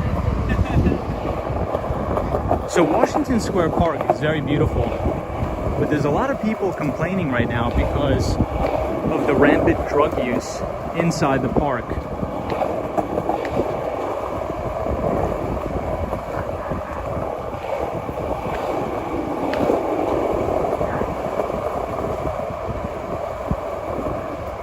So that's why there's so much NYPD and police presence, because they're trying to put a stop to it. Hey, Marco P's here, says Fountain Guy had the best rent in New York City. Pretty close to it, yeah. I'm not kidding, he actually used to live here. At the time when the fountain was turned off. Because in the winter, especially in the winter, usually the fountain is turned off.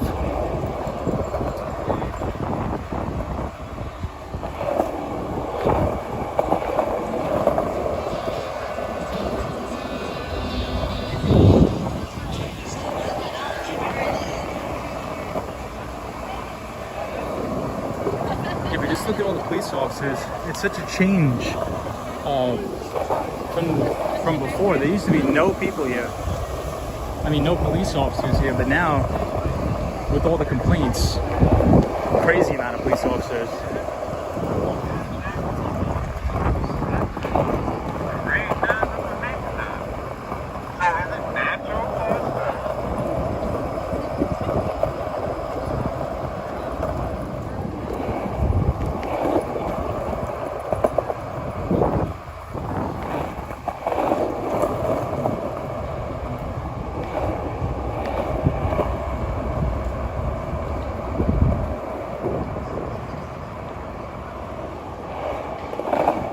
But I think we're going to make it, everybody. I think we're going to make it all the way down to Wall Street.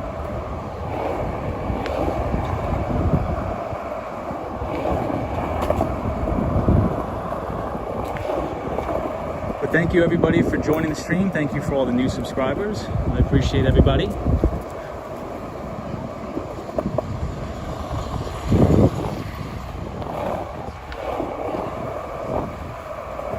You know what, we'll skateboard through Soho, right through the heart of Soho, so you guys can see that. Hey, Lady Orleans says it might rain much later, so you're good. Yeah, Lady Orleans, it's every single weather app that I checked says it was gonna rain, but I guess we'll have to see. I'm not sure if you guys can see it, but it's a very distant, in the distance, you can see the World Trade Center, or as they call it, the Freedom Tower. And we're right here by New York University, NYU, and we're about to pass the Stern building, which is the business school of NYU. Stern Business.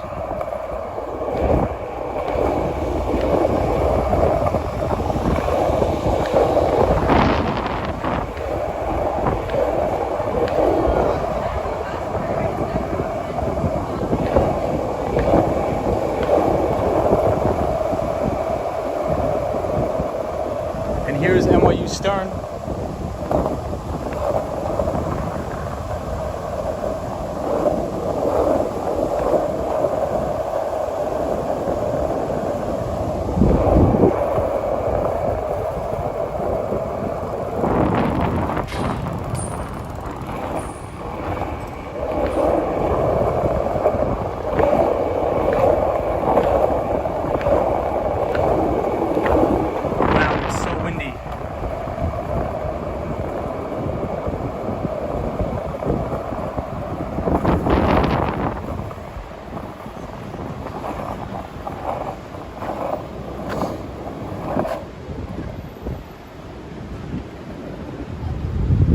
Soho, guys, is the one and only. Love Soho. Yeah, so Soho guy lives here. Beautiful, beautiful neighborhood.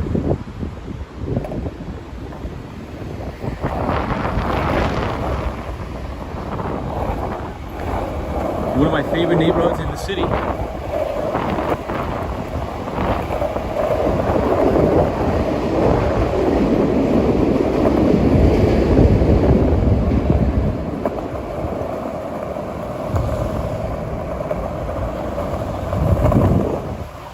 Wow, did everybody see that? Check this out. So it's been raining so much that the city's developing sinkholes. There was one on the upper west side of Manhattan. Check out this sinkhole.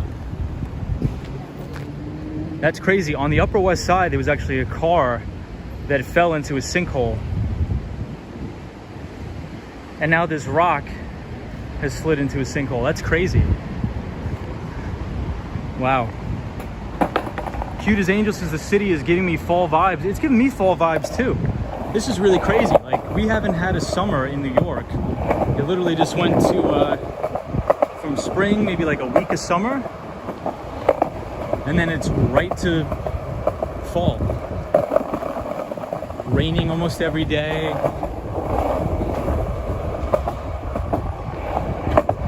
It's really crazy.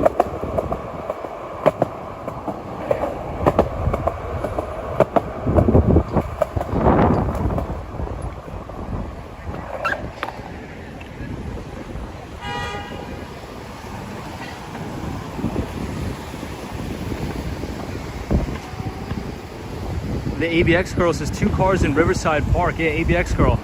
There were 2 cars on Riverside Drive that fell into a sinkhole, which is wild. Which is really, really wild. The Swan says, wow, that's shocking. New York City is sinking. NYC Cherry Goose says, I have a video of photos of a fellow who fell in one and was stuck for 30 minutes.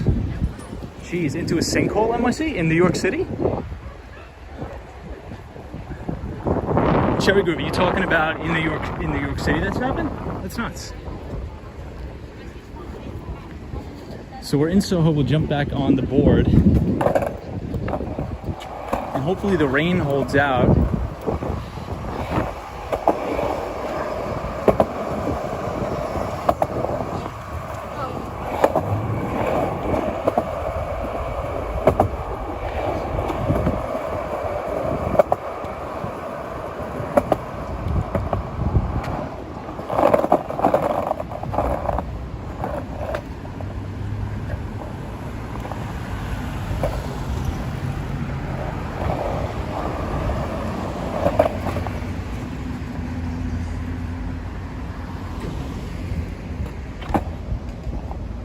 Beautiful night.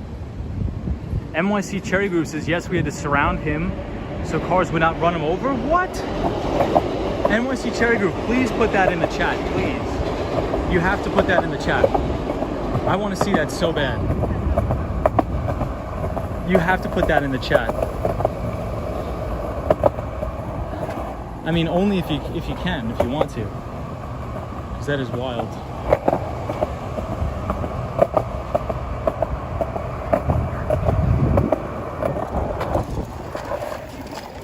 So here we are on Bleecker Street Station.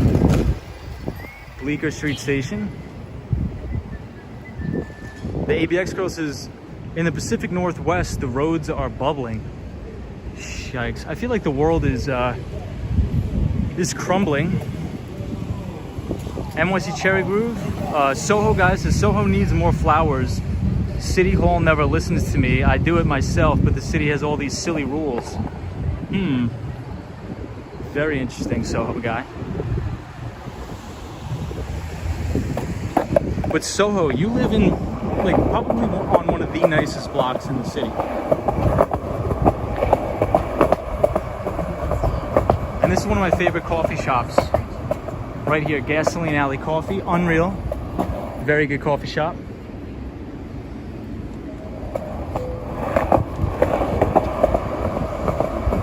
NYC Cherry Group says, I would have to search through, oh, SD cards, got it. Understood. But Soho, I'd be interested in NYC Cherry Grove. I would be really interested in seeing that. Dude, that's wild. So this building in Soho is really nice, really beautiful.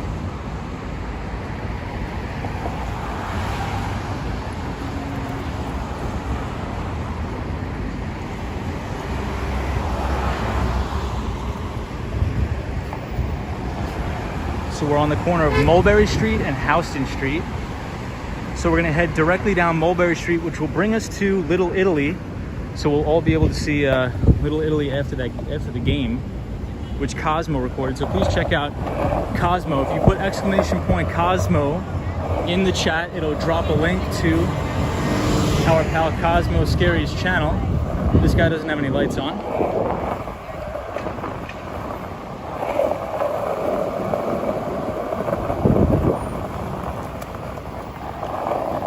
Here we are on Mulberry Street. So this will actually take us to Prince Street, which has very good pizza. It's called Prince Street Pizza.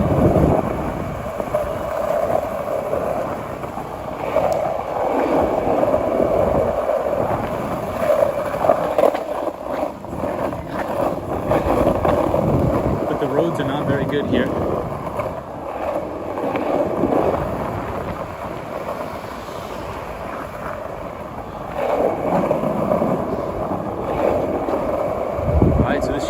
Directly to Little Italy.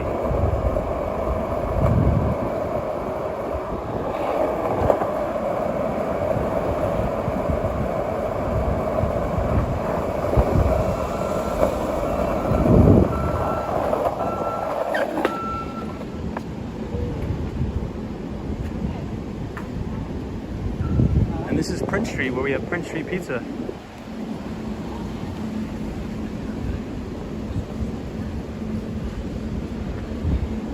So here we are in Soho on the corner of Mulberry Street. NYC Cherry Grove says I felt bad taking photos because I knew the fellow. I took them only if there was going to be a lawsuit. Got it, NYC Cherry Grove. That's smart move. So this is Mulberry and Prince Street. Mulberry and Prince.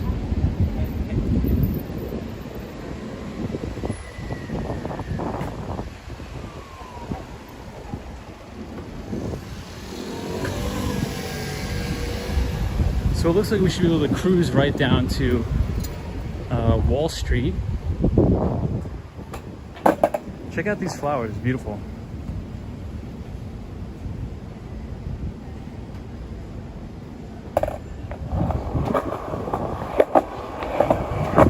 The Swan, how are things in Ireland?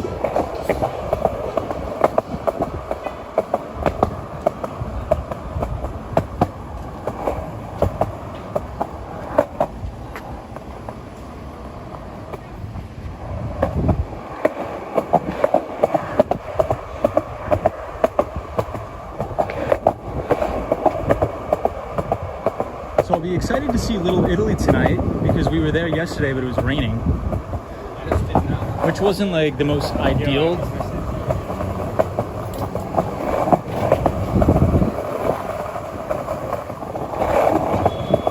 But I like this block because it's very quiet.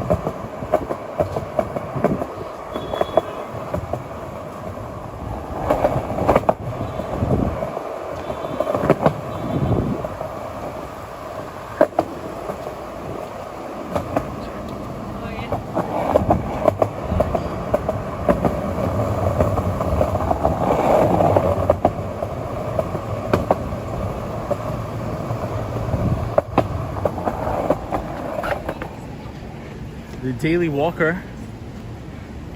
I would assume so. Okay, yeah, we're 3.3 miles. So here we are on Spring Street. The Daily Walker says the best New York City pie is Little Caesars. Amen to that. The Swan says things are not what they should be in Ireland. So I think if you want the best slice of pizza in New York City, you got to go to DeFara, which is near Brooklyn College.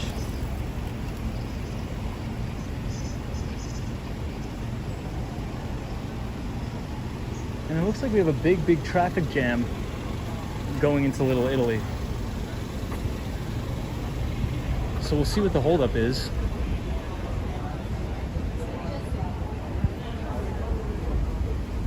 Oh, I think it's because people are trying to park.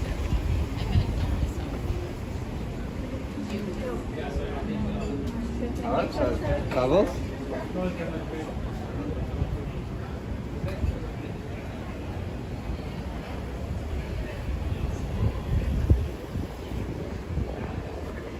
Check out the fire escapes on this building. It's beautiful. That's one of the things I love about this area, Soho / Little Italy, is all the beautiful fire escapes on the buildings. Amazing. The Swan, what do you think about these buildings? What do you think? 8 out of 10 at least? 8 out of 10? 9 out of 10?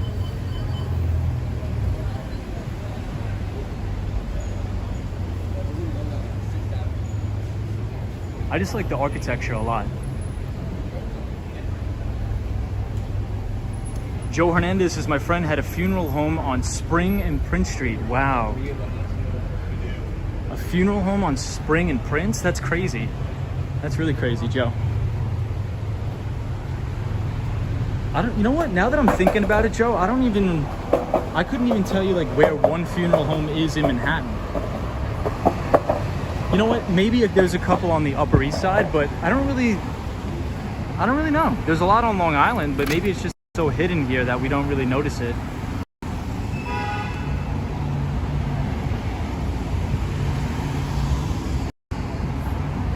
Sorry about the adjustment, guys. So now we are on the corner of Mott and Kenmare Street. And right down here, so we'll take you there again, but this is one of my favorite Egyptian restaurants, Zuba, where we skateboard past all the time.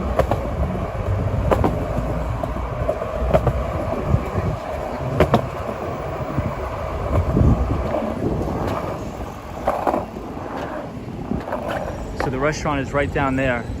All the way down there is called Zuba. Soho guy says, who would have thought rundown tenements and old factories would make such amazing places to live? I know. The Swan says, I'd love to paint them out on the inside. I get a buzz from it, but their buildings are fabulous. I agree. So here we are in Little Italy, right down here. It's the main entrance to Little Italy here. Hey, we have Mr. English here again. What's up, Mr. English? He says, hello, good evening, my friend. Mr. English, long time no see. Glad you're here. Welcome to the stream and thank you for joining. We're skateboarding down to Wall Street. So we're gonna pass Little Italy. We're about to pass Little Italy now. We are just waiting on the light. We wanna make sure we don't get knocked off by a car on our way. But how is the, oh, check this out. This guy was on his phone. Joe Hernandez is, a lot of them have been brought out by a Texas corporation that owns Riverside. Oh, bought out by a Texas corporation that owns Riverside. I think a lot of them are being bought by BlackRock or Blackstone, right? One of the two.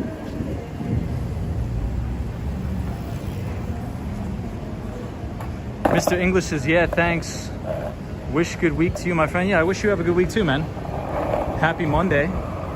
It's the start of a new week.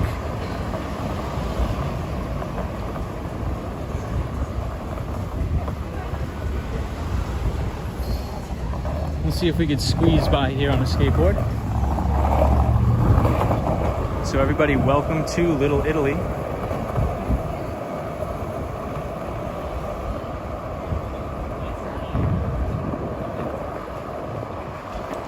The Swan, what do you think is better?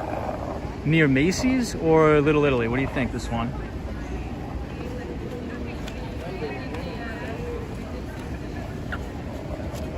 I know the Swan is a huge Empire State Building fan.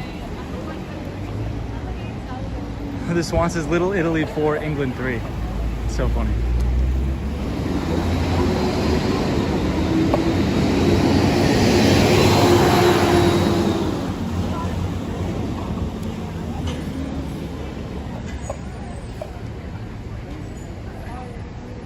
Hey, Kiki's here. Hello, everybody. Kiki is our new friend from Rochester, New York.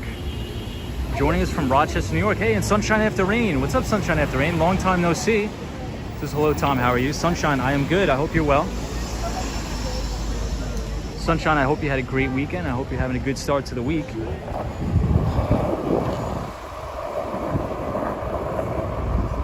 We are skateboarding through Little Italy. We were here last night, but it unfortunately rained on us. So hopefully tonight the rain will hold off.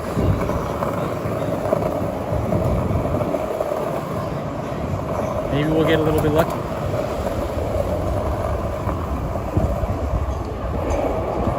Very narrow, tight squeeze here in Little Italy.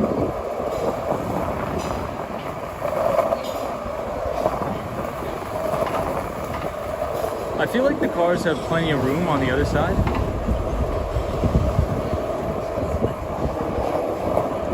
But they just don't want to move over, perhaps. All right, and this is Ferrara Bakery. Yeah, Solar 401's is surprised it's not jamming. I'm surprised too. This place is absolutely dead tonight. Maybe everybody's just so hungover from partying last night.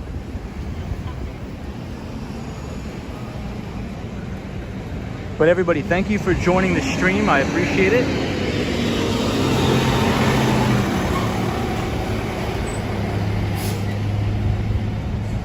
Wow, and we have 45 people on the stream. It seems like our viewership is growing. It's crazy. We always get like 45, 50 people. It's crazy. It's awesome. Thanks, everyone. Yeah, this one's a skateboarder would squeeze through anything. I try to be as conservative as possible. We can't skateboard here because there's too much traffic, so we'll just walk it.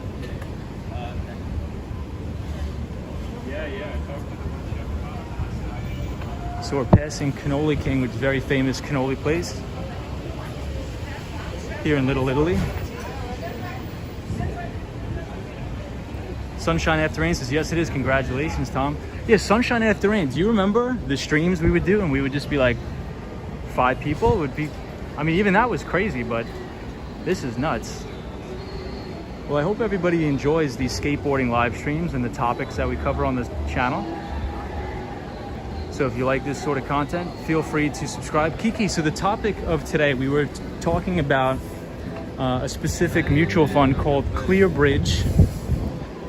And it's a growth stock mutual fund. And the reason why I wanted to highlight it is because the mutual fund has a very specialized strategy where even though they invest into stocks that are very high growth, right? So if you think of the traditional growth stock, extremely high revenue growth, high earnings growth, they have a layered approach where even though they do invest in your traditional growth stocks, they deploy strategies to decrease volatility.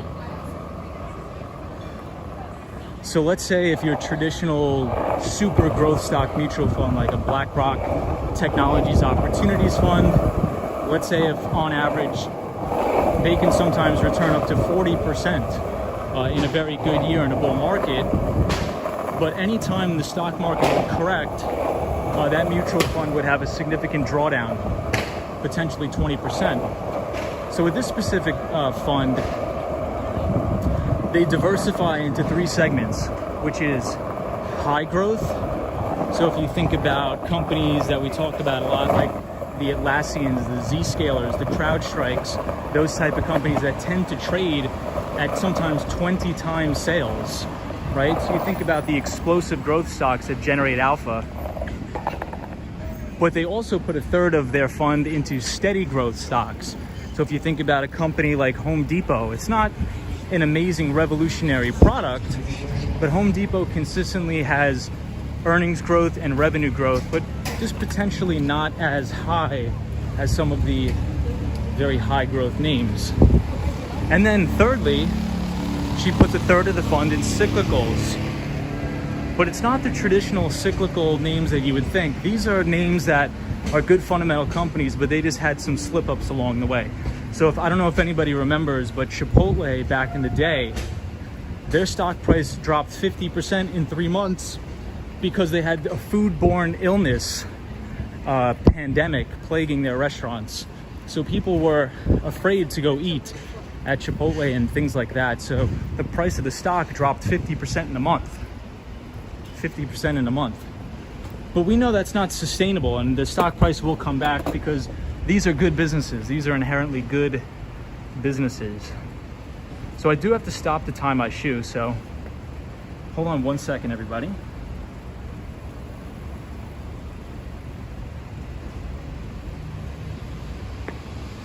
But I'll drop the link in Nightbot, so please go check out the link to the interviews.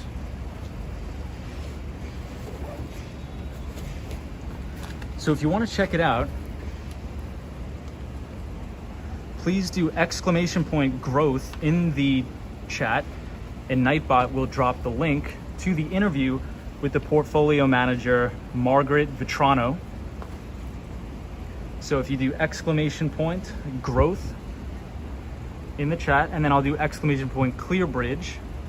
So I'll help you guys out, and I'll do that. ClearBridge.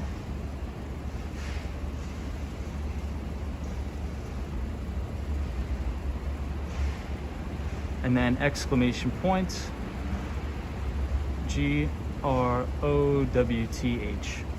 So these are two very, very good interviews with the portfolio manager. So you should definitely check that out, because this will help you build out your own portfolio. The Daily Walker says, would you ever work at a hedge fund? Yes, I have before. I used to work at the London FinTech Fund. And it was it was an internship that I did in college.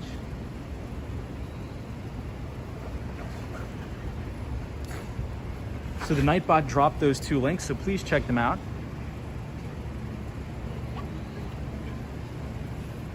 Kiki says, so is this a good place to start investing with them? Or investing with them? No, this is just like, so I think if you're very, very new to investing and you don't really know what you're doing, I think you should start out by reading the book, Common Stocks and Uncommon Profits. And Nightbot, which is in the chat, he would drop the link to the books for free. So I would definitely start with that. Common Stocks and Uncommon Profits is a great book. And Common Sense Investing by Jack Bogle. Because a lot of the times what happens is when people really don't know what they're doing, they tend to buy individual stocks, but they don't really know how to value individual stocks. So what I think is a good strategy is just to buy an index fund that tracks the broad overall stock market. So we're here at Mulberry Street in Chinatown, very beautiful. Hey, Felix is here. What's up, Felix? Says, hey, Tom, what's going on? Thank God it's not raining today. I know, Felix, crazy. Out and About says, can you go to Mulberry in Grand Little Italy, 168 Mulberry Street? But Kiki, check out those links. So it's a great resource, because every Saturday, Investors Business Daily will put out an interview with the industry's best leading mutual funds, and they'll interview the managers, right? And these are people that are in charge of, for example, the mutual fund I'm highlighting today, they manage about $19 billion worth of assets, right? So these people actually know how to manage money the proper way. They're not just, intraday trading stocks and crazy things like that. They actually know what they're doing. So if we could follow their process on how they evaluate businesses, on how they evaluate companies, what we'll do is we'll find out some commonalities. And some of the commonalities that we'll see with a lot of these mutual fund managers is that they like to look for companies in a large total addressable market. So a large total addressable market that are growing their earnings and sales at a compounded rate of 25% plus. So it's very important that over time, we have to understand that stock prices tend to follow earnings. So if the company is not earning anything, or they're not profitable, you could probably have a pretty good bet that the stock is not going to go up over time.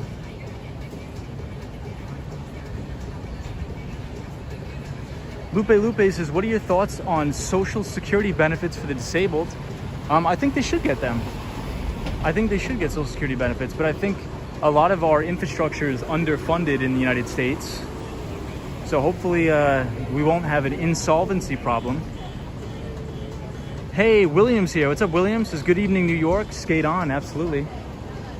William always joins the stream. What's up, William? We're here in Chinatown tonight. So my favorite thing about Chinatown are these beautiful, beautiful lights. It looks unreal. How is it coming out on the stream? Is the lights coming out good?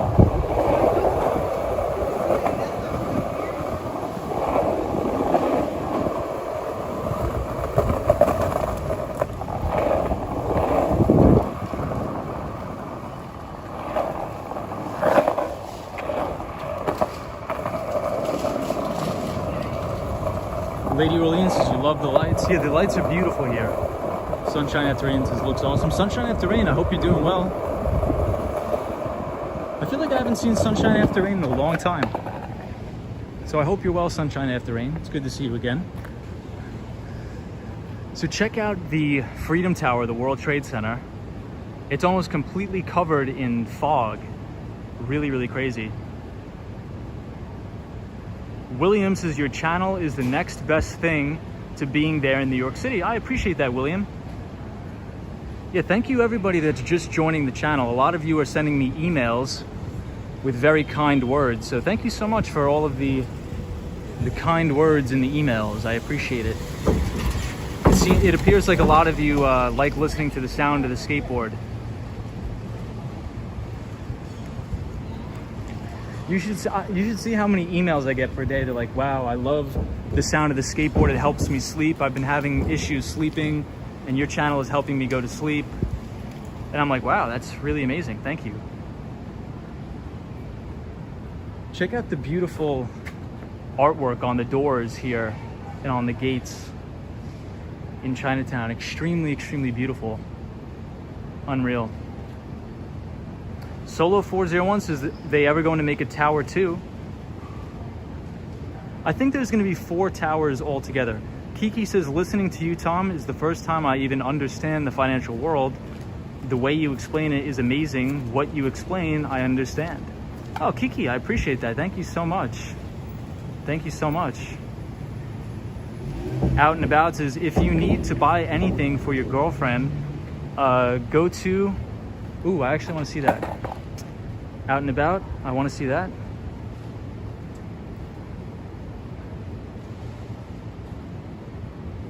Oh, they changed the name. Okay, so you're talking about the store. I'm definitely going to check that out and About. Thank you so much for that. Lupe says, I made peach cobbler tonight. Nice.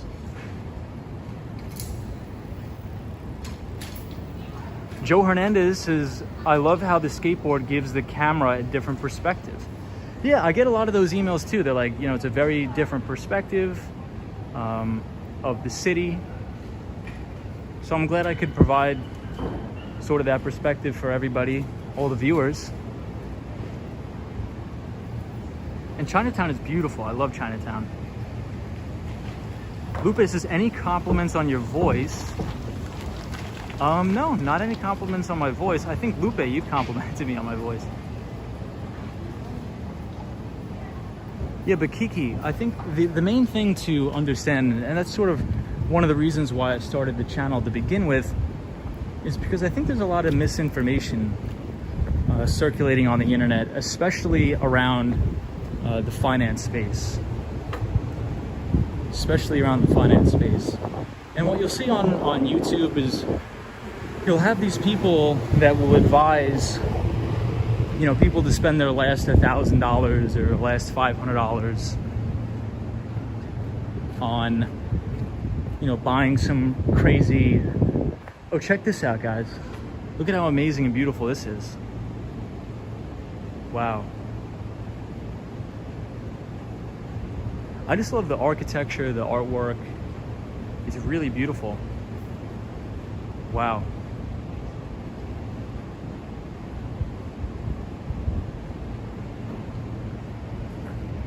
That's unreal. Yeah, so I think there's a lot of misinformation on the internet that that you'll have these people making YouTube videos where they say you should buy, take your last $1,000 and buy individual stocks or companies with no earnings or no sales. But if you talk to anybody who's, worked either on Wall Street or was a portfolio manager or really managed any sort of institutional money, you'll see that that's really unfounded and actually quite disingenuous perhaps. And maybe that these people, maybe they're not trying to do anything malicious, but maybe they just don't know. But I don't know one portfolio manager on Wall Street that looks to invest their money or buy securities that don't have any sort of earnings growth, right? Because if you think about the investment business in finance, it's literally the industry of money.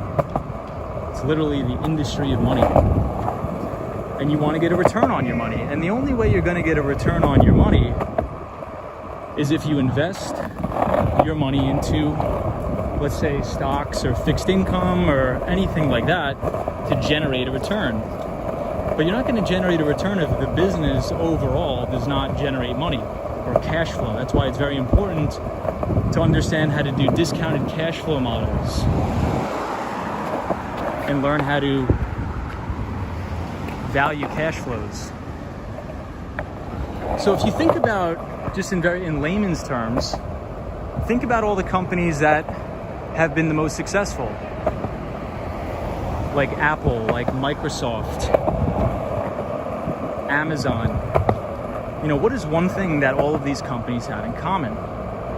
They have unbelievable total addressable markets, so they're in a massive, massive market serving multiple industries.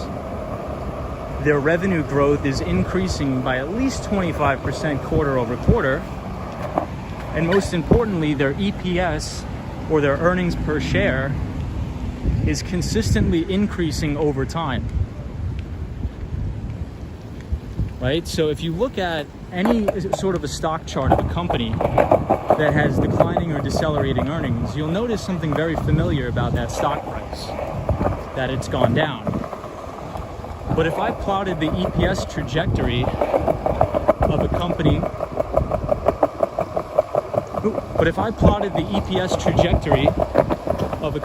like Salesforce or Amazon or Google, and I put it up right next to their stock chart, well, they tend to move in lockstep. They tend to move in tandem. So if anybody's advising you to buy a stock that doesn't have any earnings, well, they're wrong. They're either wrong or they're trying to mislead you for some malicious intent, some potentially malicious intent. So just keep that in mind. And if you're going to buy an individual stock, don't buy anything that doesn't have earnings, and don't buy anything that's not going to grow their earnings over the next 5 years. So I'll stop here and take a look at the comments. We'll catch up on the comments, everyone.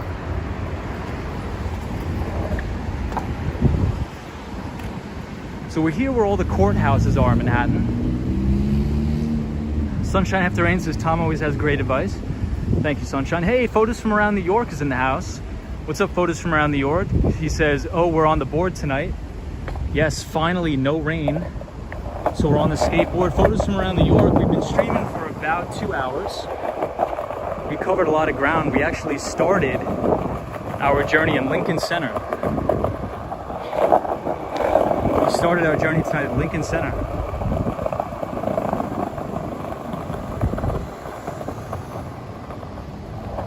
Wow, check this out. Soho Guy says, if someone has limited income, don't spend your last dollar listening to Tom. Do your research and educate yourself. Yeah, absolutely. Or I think if you're down to your last dollar, you shouldn't be investing. Right, in my opinion. I mean, if you only have $100 to your name, you probably shouldn't be investing. You should probably use that money to buy shelter or buy food or something like that. Something like that. That's Soho Guy. That's a very unbelievable point you brought up, because a lot of the times I'll have my friends from college say, hey Tom, you know, I don't really have that much money saved. I have $1,000. What stock do you recommend? Because they always come to me for investment advice. And I'm like, I don't think you should buy anything. I think you should use that $1,000 to pay for food or to pay your rent. You know, I think you should focus in the meantime on increasing your income. Try to find a skill that you're good at where you can go into the marketplace and demand a premium for your work. So let's say if you're a software engineer or you're a good salesman, you know, maybe you can get a job at Google as a software engineer. Maybe you're good with tools, so you could join a union and get a job as an electrician. I don't know what that is, but you should find something you're good at and get very good at that to generate enough income so you can then one day invest. So that's very interesting point, Soho. Very good. Hey, we have Mark Davis here. Mark Davis says, hi, Tom. Good evening there. To you, hope all is well. Hello from Toronto, Canada. What's going on, Mark Davis? Parkour flip on that like button and be sure to subscribe. It says photos from around New York. Thank you, photos from around New York. I appreciate that. Out and About says you need disposable income to invest. I mean, yes and no. Out and About, what I would say is if you just have a regular job, you don't have to make a lot of money. Let's say if you're, you know, making, you know, whatever it is. Let's say if you're making like $45,000 a year or $30,000 a year. What I would do first is create a budget where I would say, okay, this is what covers my expenses. And this is everything I need to live, to survive, to feed myself. And then whatever I have left over, what I would do is I would start to invest that by dollar cost averaging into a low cost index fund that tracks the S&P 500 until you can learn the proper way to invest. So we are here at the Brooklyn Bridge City Hall station.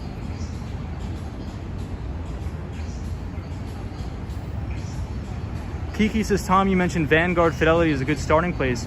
Yeah, so Kiki, this is what I would say. Well, check this out. They tag this up all crazy. Hey, we have Razzle Dazzle here. It says, hello, our favorite skateboarder. AK is in California. Hope you pay Cali a visit one day. Yeah, I saw that. So Razzle Dazzle is our pal from California, and she is an MRI tech, if I remember correctly. I try to remember where everybody's from. I try to remember what everybody does. But yeah, MRI tech. Love having Razzle Dazzle here.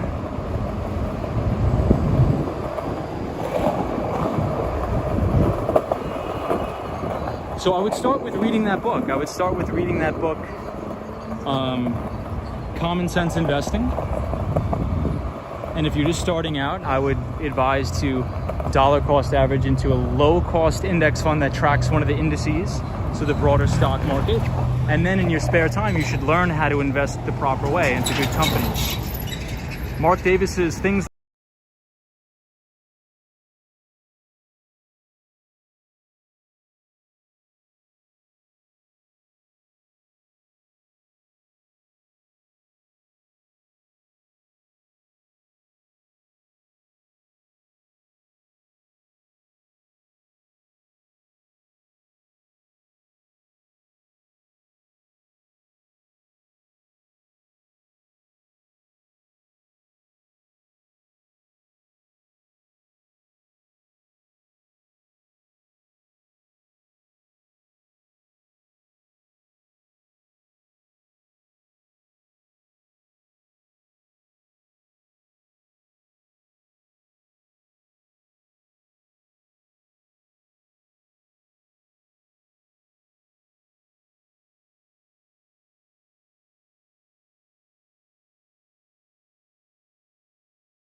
Sunshine after rain says yes. All right, everybody, I promise to go to Wall Street tomorrow night. I promise. Ice water, $1. $1 for the water, $1 for the water, $1 for the water. Ice water,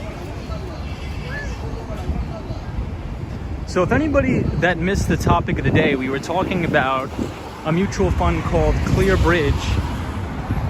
And the mutual fund manager is somebody I respect a lot. They manage about $19 billion worth of assets. And their mutual fund is actually, their benchmark, as it's called, is the Russell 1000. So their benchmark is not the S&P 500, it's the Russell 1000. They have an unbelievable track record. And every Monday I'll highlight a specific mutual fund that I think everybody should take a look, because every single Saturday, the newspaper Investors Business Daily will highlight the best mutual fund managers on Wall Street and do an interview with them and ask them how their investment thesis is. So this way, the average retail investor will get a glimpse of what it's like to actually invest institutional money.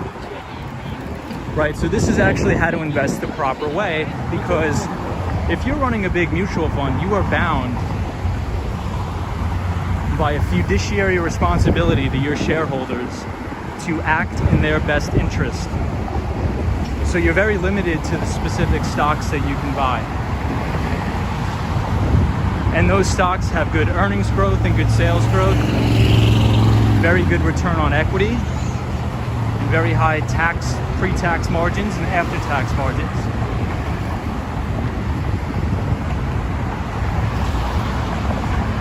Photos from around New York says Bridge has a better view of the city, especially on a non-rainy night.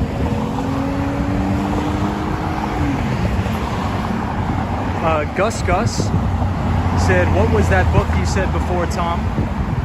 I think Nightbot will be able to drop it in the chat.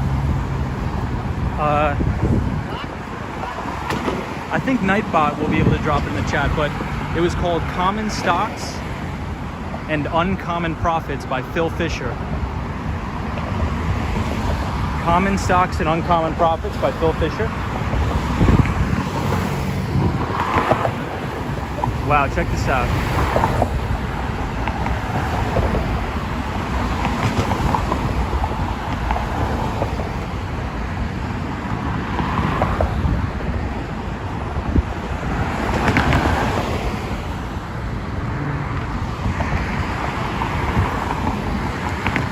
Swan says, I want proof this was number 6. Hey, Michelle McGraw's here. What's up, Michelle? Michelle McGraw, we're walking over the Brooklyn Bridge. Good to have you here, Michelle.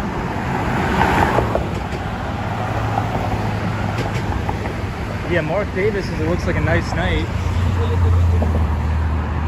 It is a very nice night, but I think it's supposed to rain very soon.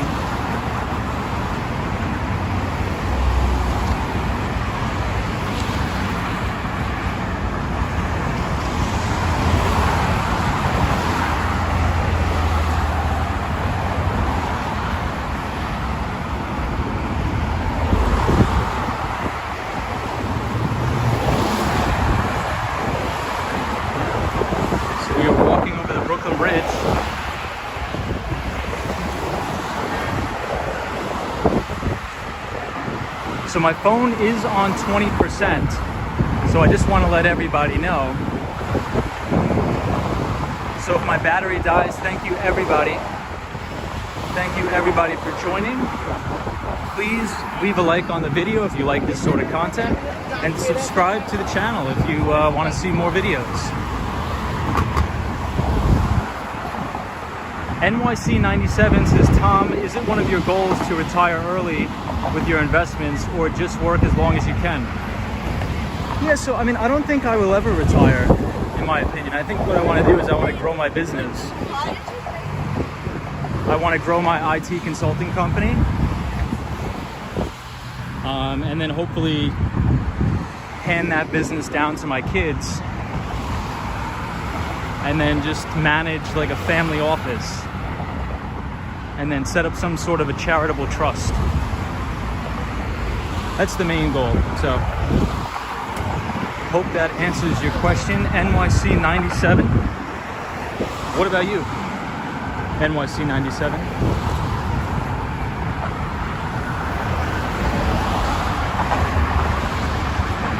It looks beautiful out tonight.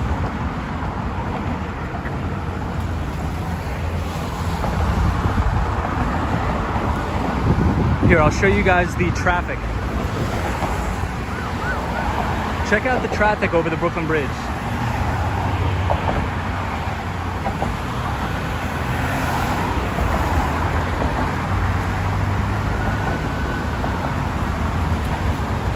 Mark Davis says, you're welcome always, Tom.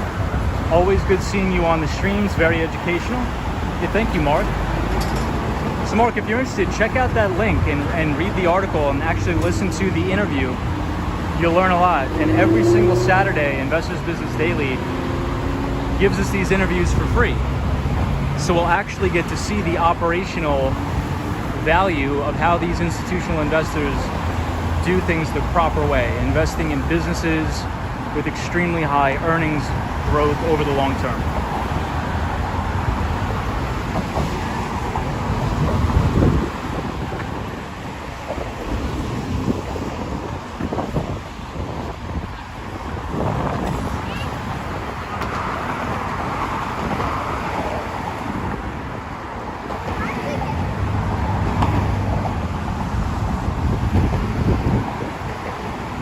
Lady Orleans says, nice view. Yeah, it's a beautiful view here.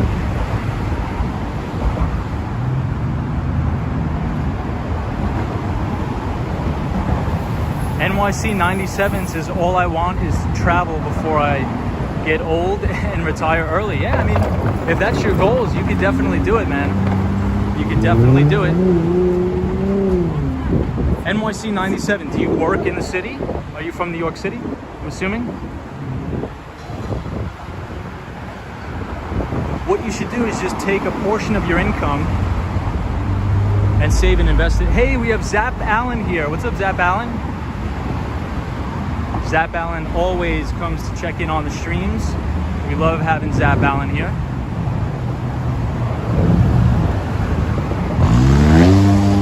Hey, Destiny Calderon. What's up, Destiny Calderon? This is a pretty view.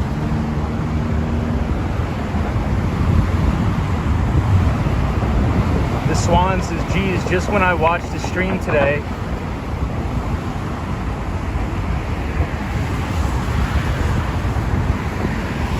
let's see what the Swan says. The Swan says, geez, just when I watched the stream today saying NYC is finished, now look at this. No way. The Swan, anybody who's saying NYC is finished, they're all like just trying to get views for fear-mongering purposes. No fear-mongering on this channel. All positivity. Optimists will prevail every time. Lady Orleans says, Tom, since you mentioned you wouldn't invest in airlines, I guess you wouldn't encourage investing in Virgin Galactica. They say it's the future, the way they will fly in the future. Yeah, I mean, Lady Orleans, I think that's like a very speculative investment, right? So I think things like that deserve a little bit of a portion in your portfolio, right? So I think it's just all about portfolio management. And I think where a lot of people go wrong is they don't know how to appropriately manage a portfolio. So for example, let's say you're very bullish on Virgin Galactica stock, right? But they don't earn any money right now and they don't have any revenue. But you're really, really bullish on the overall thesis of the company.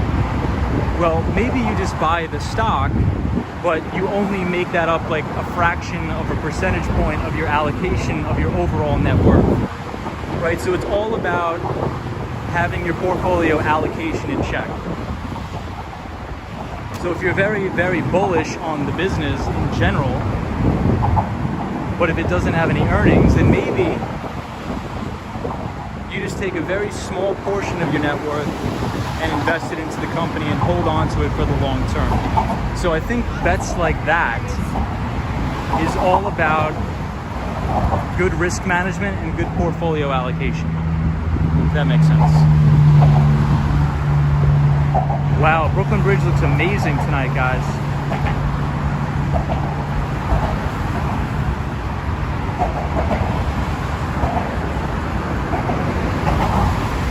this out. Wow.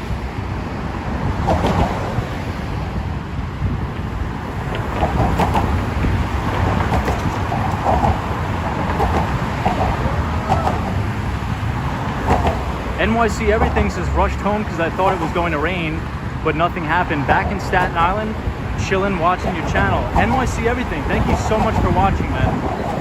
NYC Everything is always a very good viewer of the stream, so thank you.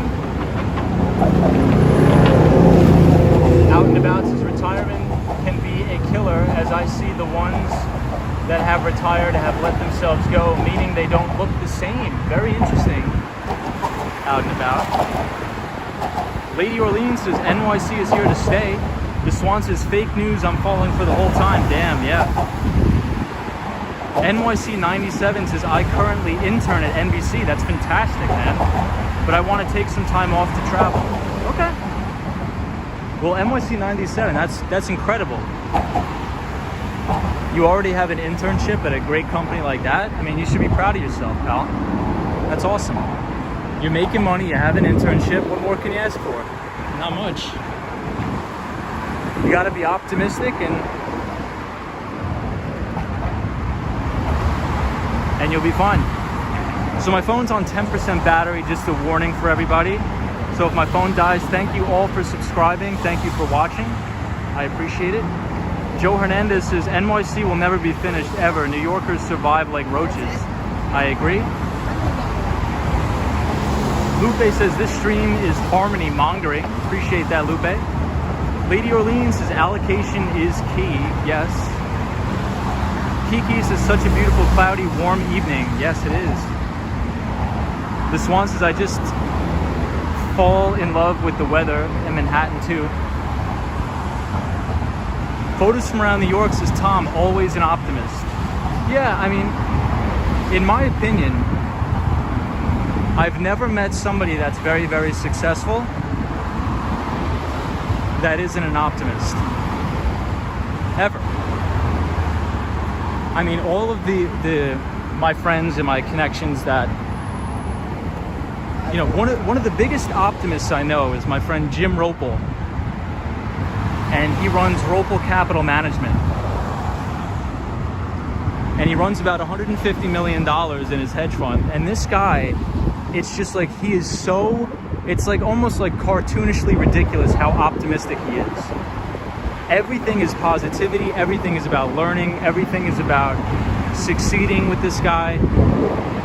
And that sort of energy is just rubbed off on me because there's no reason to sit around and be depressed when there's so much opportunity. There's so much opportunity all the time, all around us. So I've never met a successful person that's not an optimist.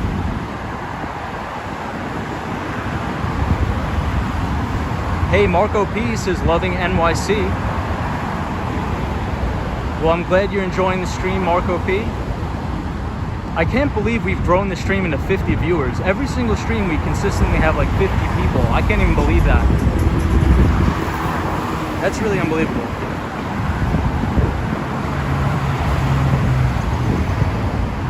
NYC 97 says appreciate your positive energy. The Swan says the bridge is fabulous.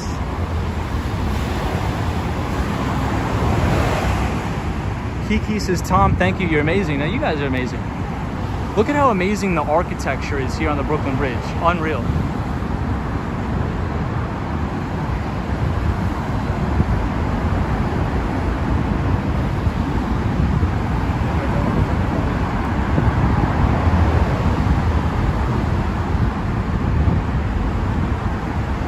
Soho, guys, says those buildings are beyond beautiful.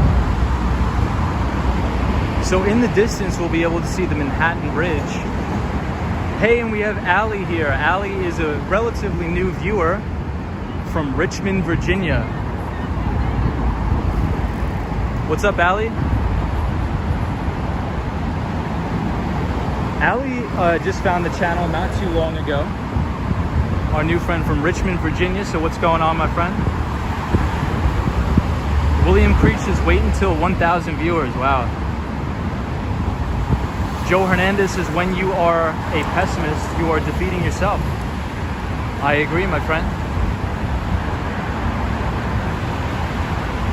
The Swan says I want to stay here all night. Ali says love the American flag on top. Beautiful.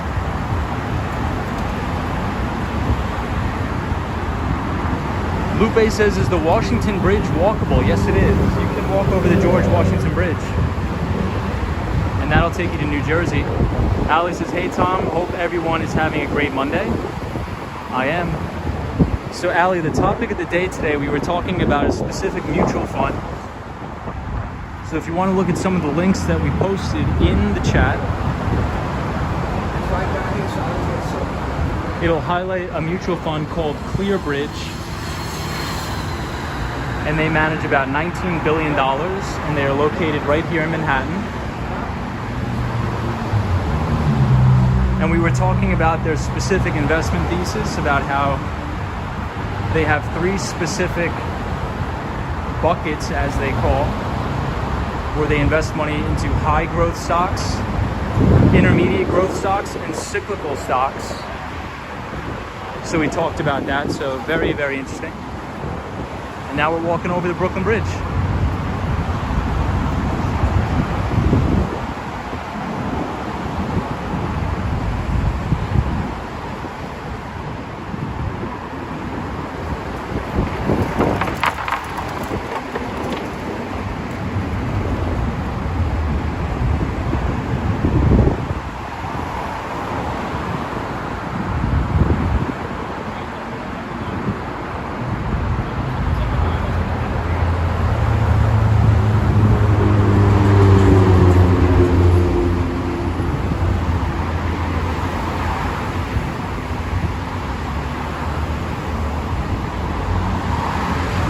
Does anybody have the time, by chance? Does anybody have the time?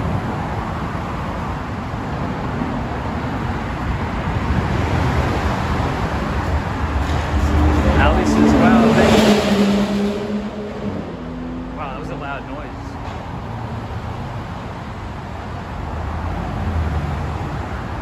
So guys, just truly the best is yet to come.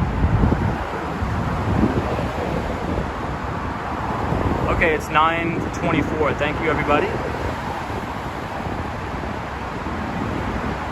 Photos from around New York says, whoa, the Kmart at Astor Place is now closed.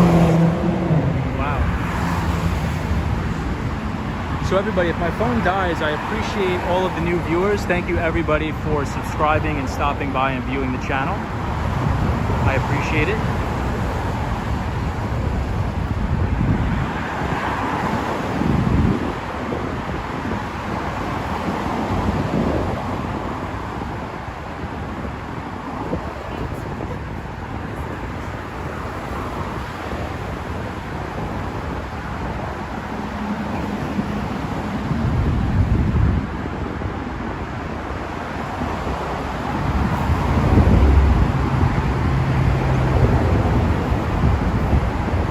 William says, beautiful night. Thank you, William.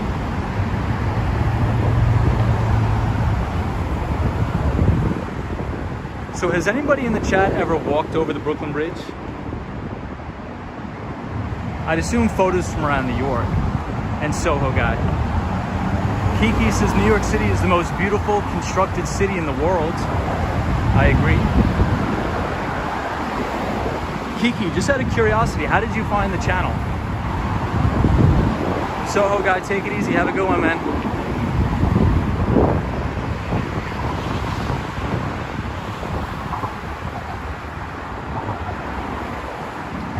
Ooh, Lupe, you have. Lupe. Says it seemed like a long stretch, but it's only about a mile long. Yeah, that's true. Hey, Robo F is here. Says I went to high school and City College in New York City, and I was never taught anything about how Wall Street works. I never ended up learning about it or really understanding it. Well, hopefully this channel provides you with a little bit of insight, and hopefully you're starting to get the hang of things and learn, and learn the proper way.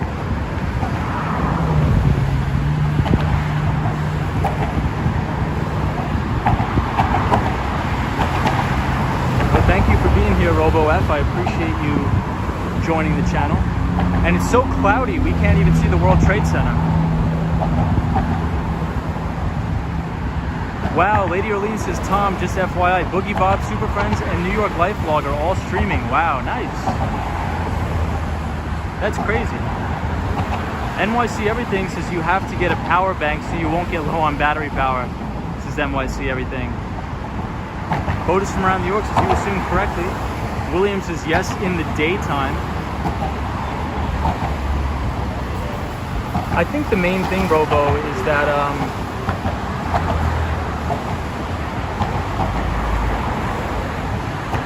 that you have to focus on companies with very strong earnings growth. Very strong earnings growth. But check this out, everybody. It's almost completely empty. Look at the highway here. It's almost completely empty.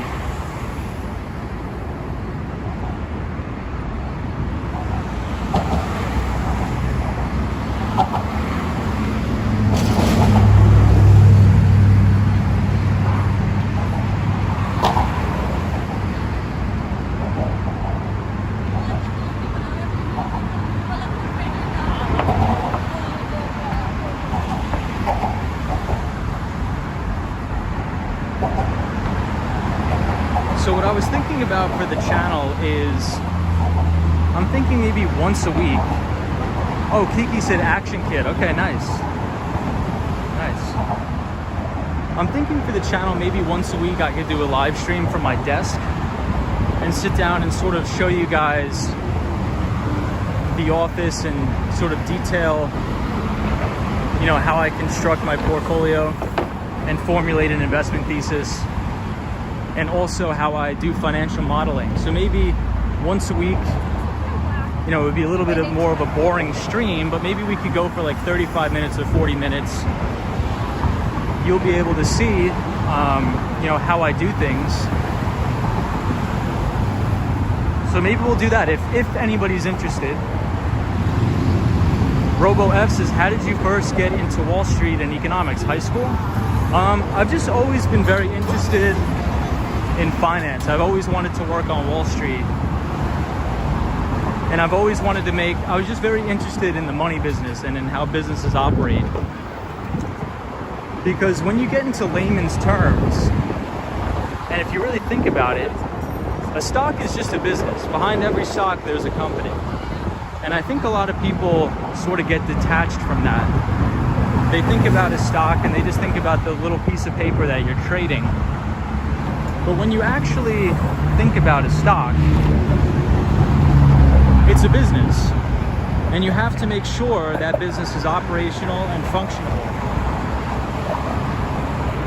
And if you notice, all of the best portfolio managers will tell you the same thing. They're like, don't think about a stock as the price of the equity. Don't even think about it like that. Think about it as an actual, just think about the business. So don't think about Apple stock. Think about what the company Apple is actually doing. Where do they get the majority of their revenue streams? Where does the majority of their earnings come from? What is their return on equity?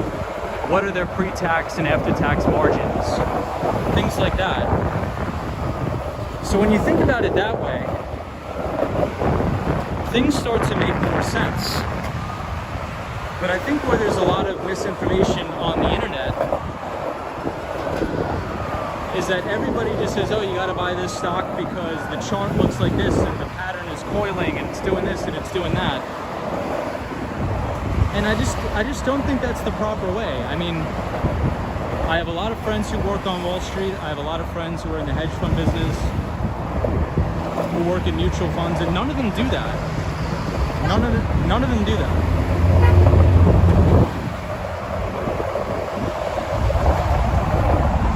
Wow, it's so windy, guys.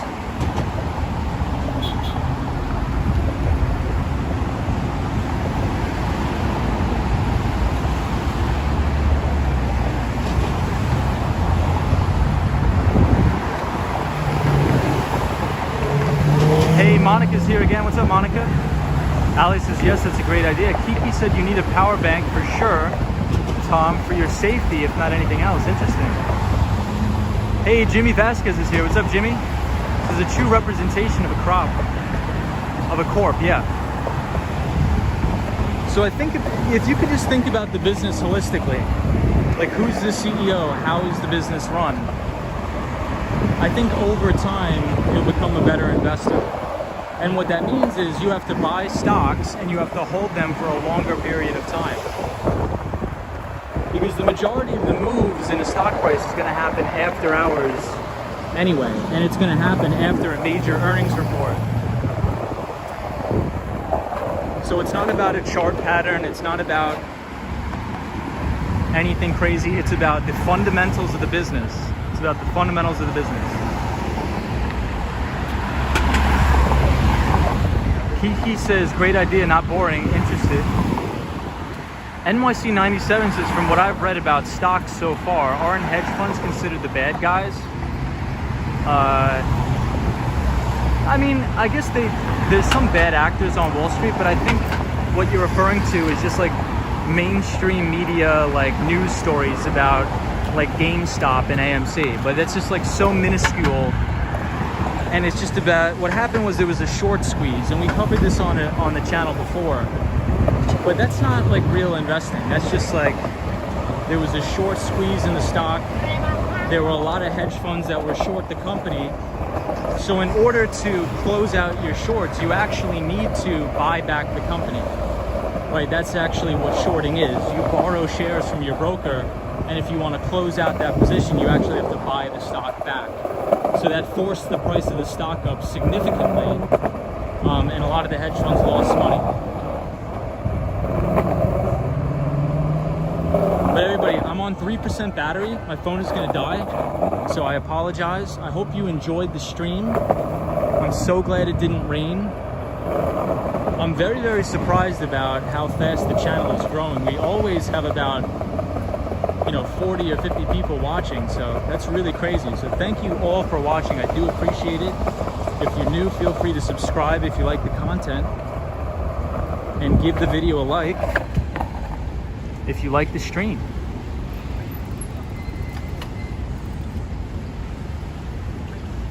Robo F says, I feel like there should have been at least one class on Wall Street and finances when I was a junior in high school. Instead, I was taught nothing. Yeah, I totally agree with you.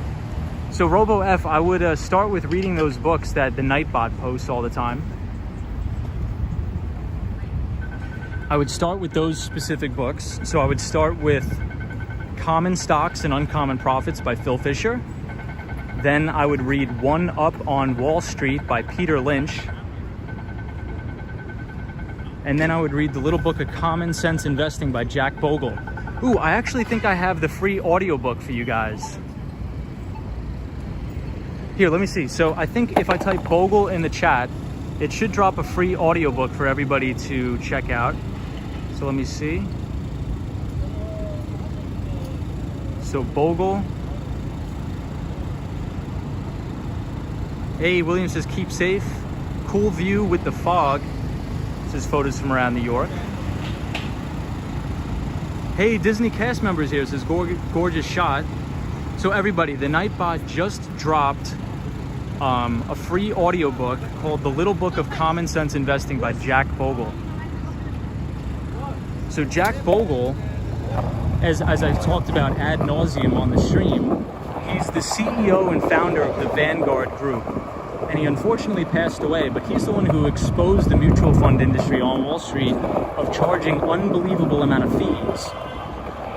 So his whole theory is, let's have retail investors, or really any investor, be able to buy a broad stock market index, such as the S&P 500, the NASDAQ, or the Russell, and they can take some of their money every single month and purchase the overall stock market index for a very, very, very low cost. You don't have to pay any of these crazy fees that Wall Street used to charge you before.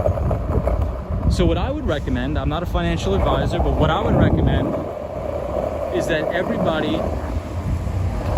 when you're just starting out investing, you should just start off by dollar cost averaging into an index fund. And then while you're doing that, let's say if you have a 9-to-5 job, after work you should start to study, you know, how to properly evaluate companies, you know, how to understand, you know, how to do a discounted cash flow model. How do you understand a company's earnings? Are their revenues growing? And then you'll get to understand the investment process and how to invest for the longer term, right? So it's something called getting the bug. It's something called getting the bug. So if you start off and you invest little by little over time, you're going to start to pay attention to the stock market, and then you'll get interested in it, and you'll be like, wow, Apple's reporting earnings tomorrow. Maybe I want to listen to the conference call, you know, and you'll get to understand, you know, if Apple beat earnings expectations, if they didn't beat earnings expectations, you know, and you'll start to get a feel of how to do things the proper way and invest for the long term in great, fundamental, solid businesses. So hopefully that answers your question. Wow, it is so windy here, guys. It's crazy. We're on Broadway. DJ says, where are you going, Tom? I am going back home. Disney cast member says, great info. Lady Orleans says, Tom, page not found for coffee command. Really? No way. That's crazy.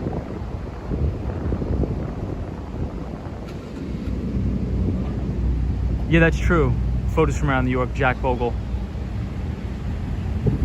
Yeah, Dan Russell says, thanks for the free audiobook. Yeah, that's like, I think everybody should start off with that, right? Because if you don't know anything about investing, I don't think you should be buying individual stocks, in my opinion, because you don't know anything about how to value that company. So to diversify yourself, you could buy the broader stock market, which would be like the Russell or the S&P 500. So you get exposure to all of those companies within that index. So let's say if one company is not performing well, the other company will be performing well, and it'll sort of offset each other. All right, everybody, I'm on 3% battery. Thank you for joining again. I know I keep saying thank you, but I do appreciate it. Subscribe to the channel if you are new. Ooh, check out how nice this looks. This is like a nice public space here.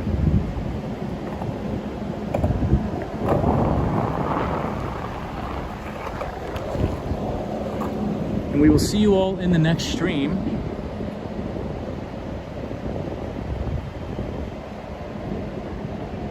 Joe Hernandez, good night, man. I'll see you later. See you in the next one, Joe. Lady Orleans says, thanks again, Tom. I appreciate you, Lady Orleans. Monica, as always, thank you for being here. I appreciate it. Lupe, thank you. Allie, good night. Appreciate it. So everybody, if you're interested in these books, the Nightbot just dropped the link to my 3 favorite investing books. So please check them out. Please consider subscribing to the channel if you are new, and we will see you all in the next stream. So Lady Orleans, thank you for being here. Joe Hernandez, thank you. The Swan, thank you so much. DJ, our pal from Chile, we will see you in the next one. Disney cast member, thank you so much. We'll see you later. Dan Russell says, thanks for the free audiobook. No problem, Dan. Thank you for being here. Hey, Lady Orleans, the coffee command worked. The coffee command finally worked.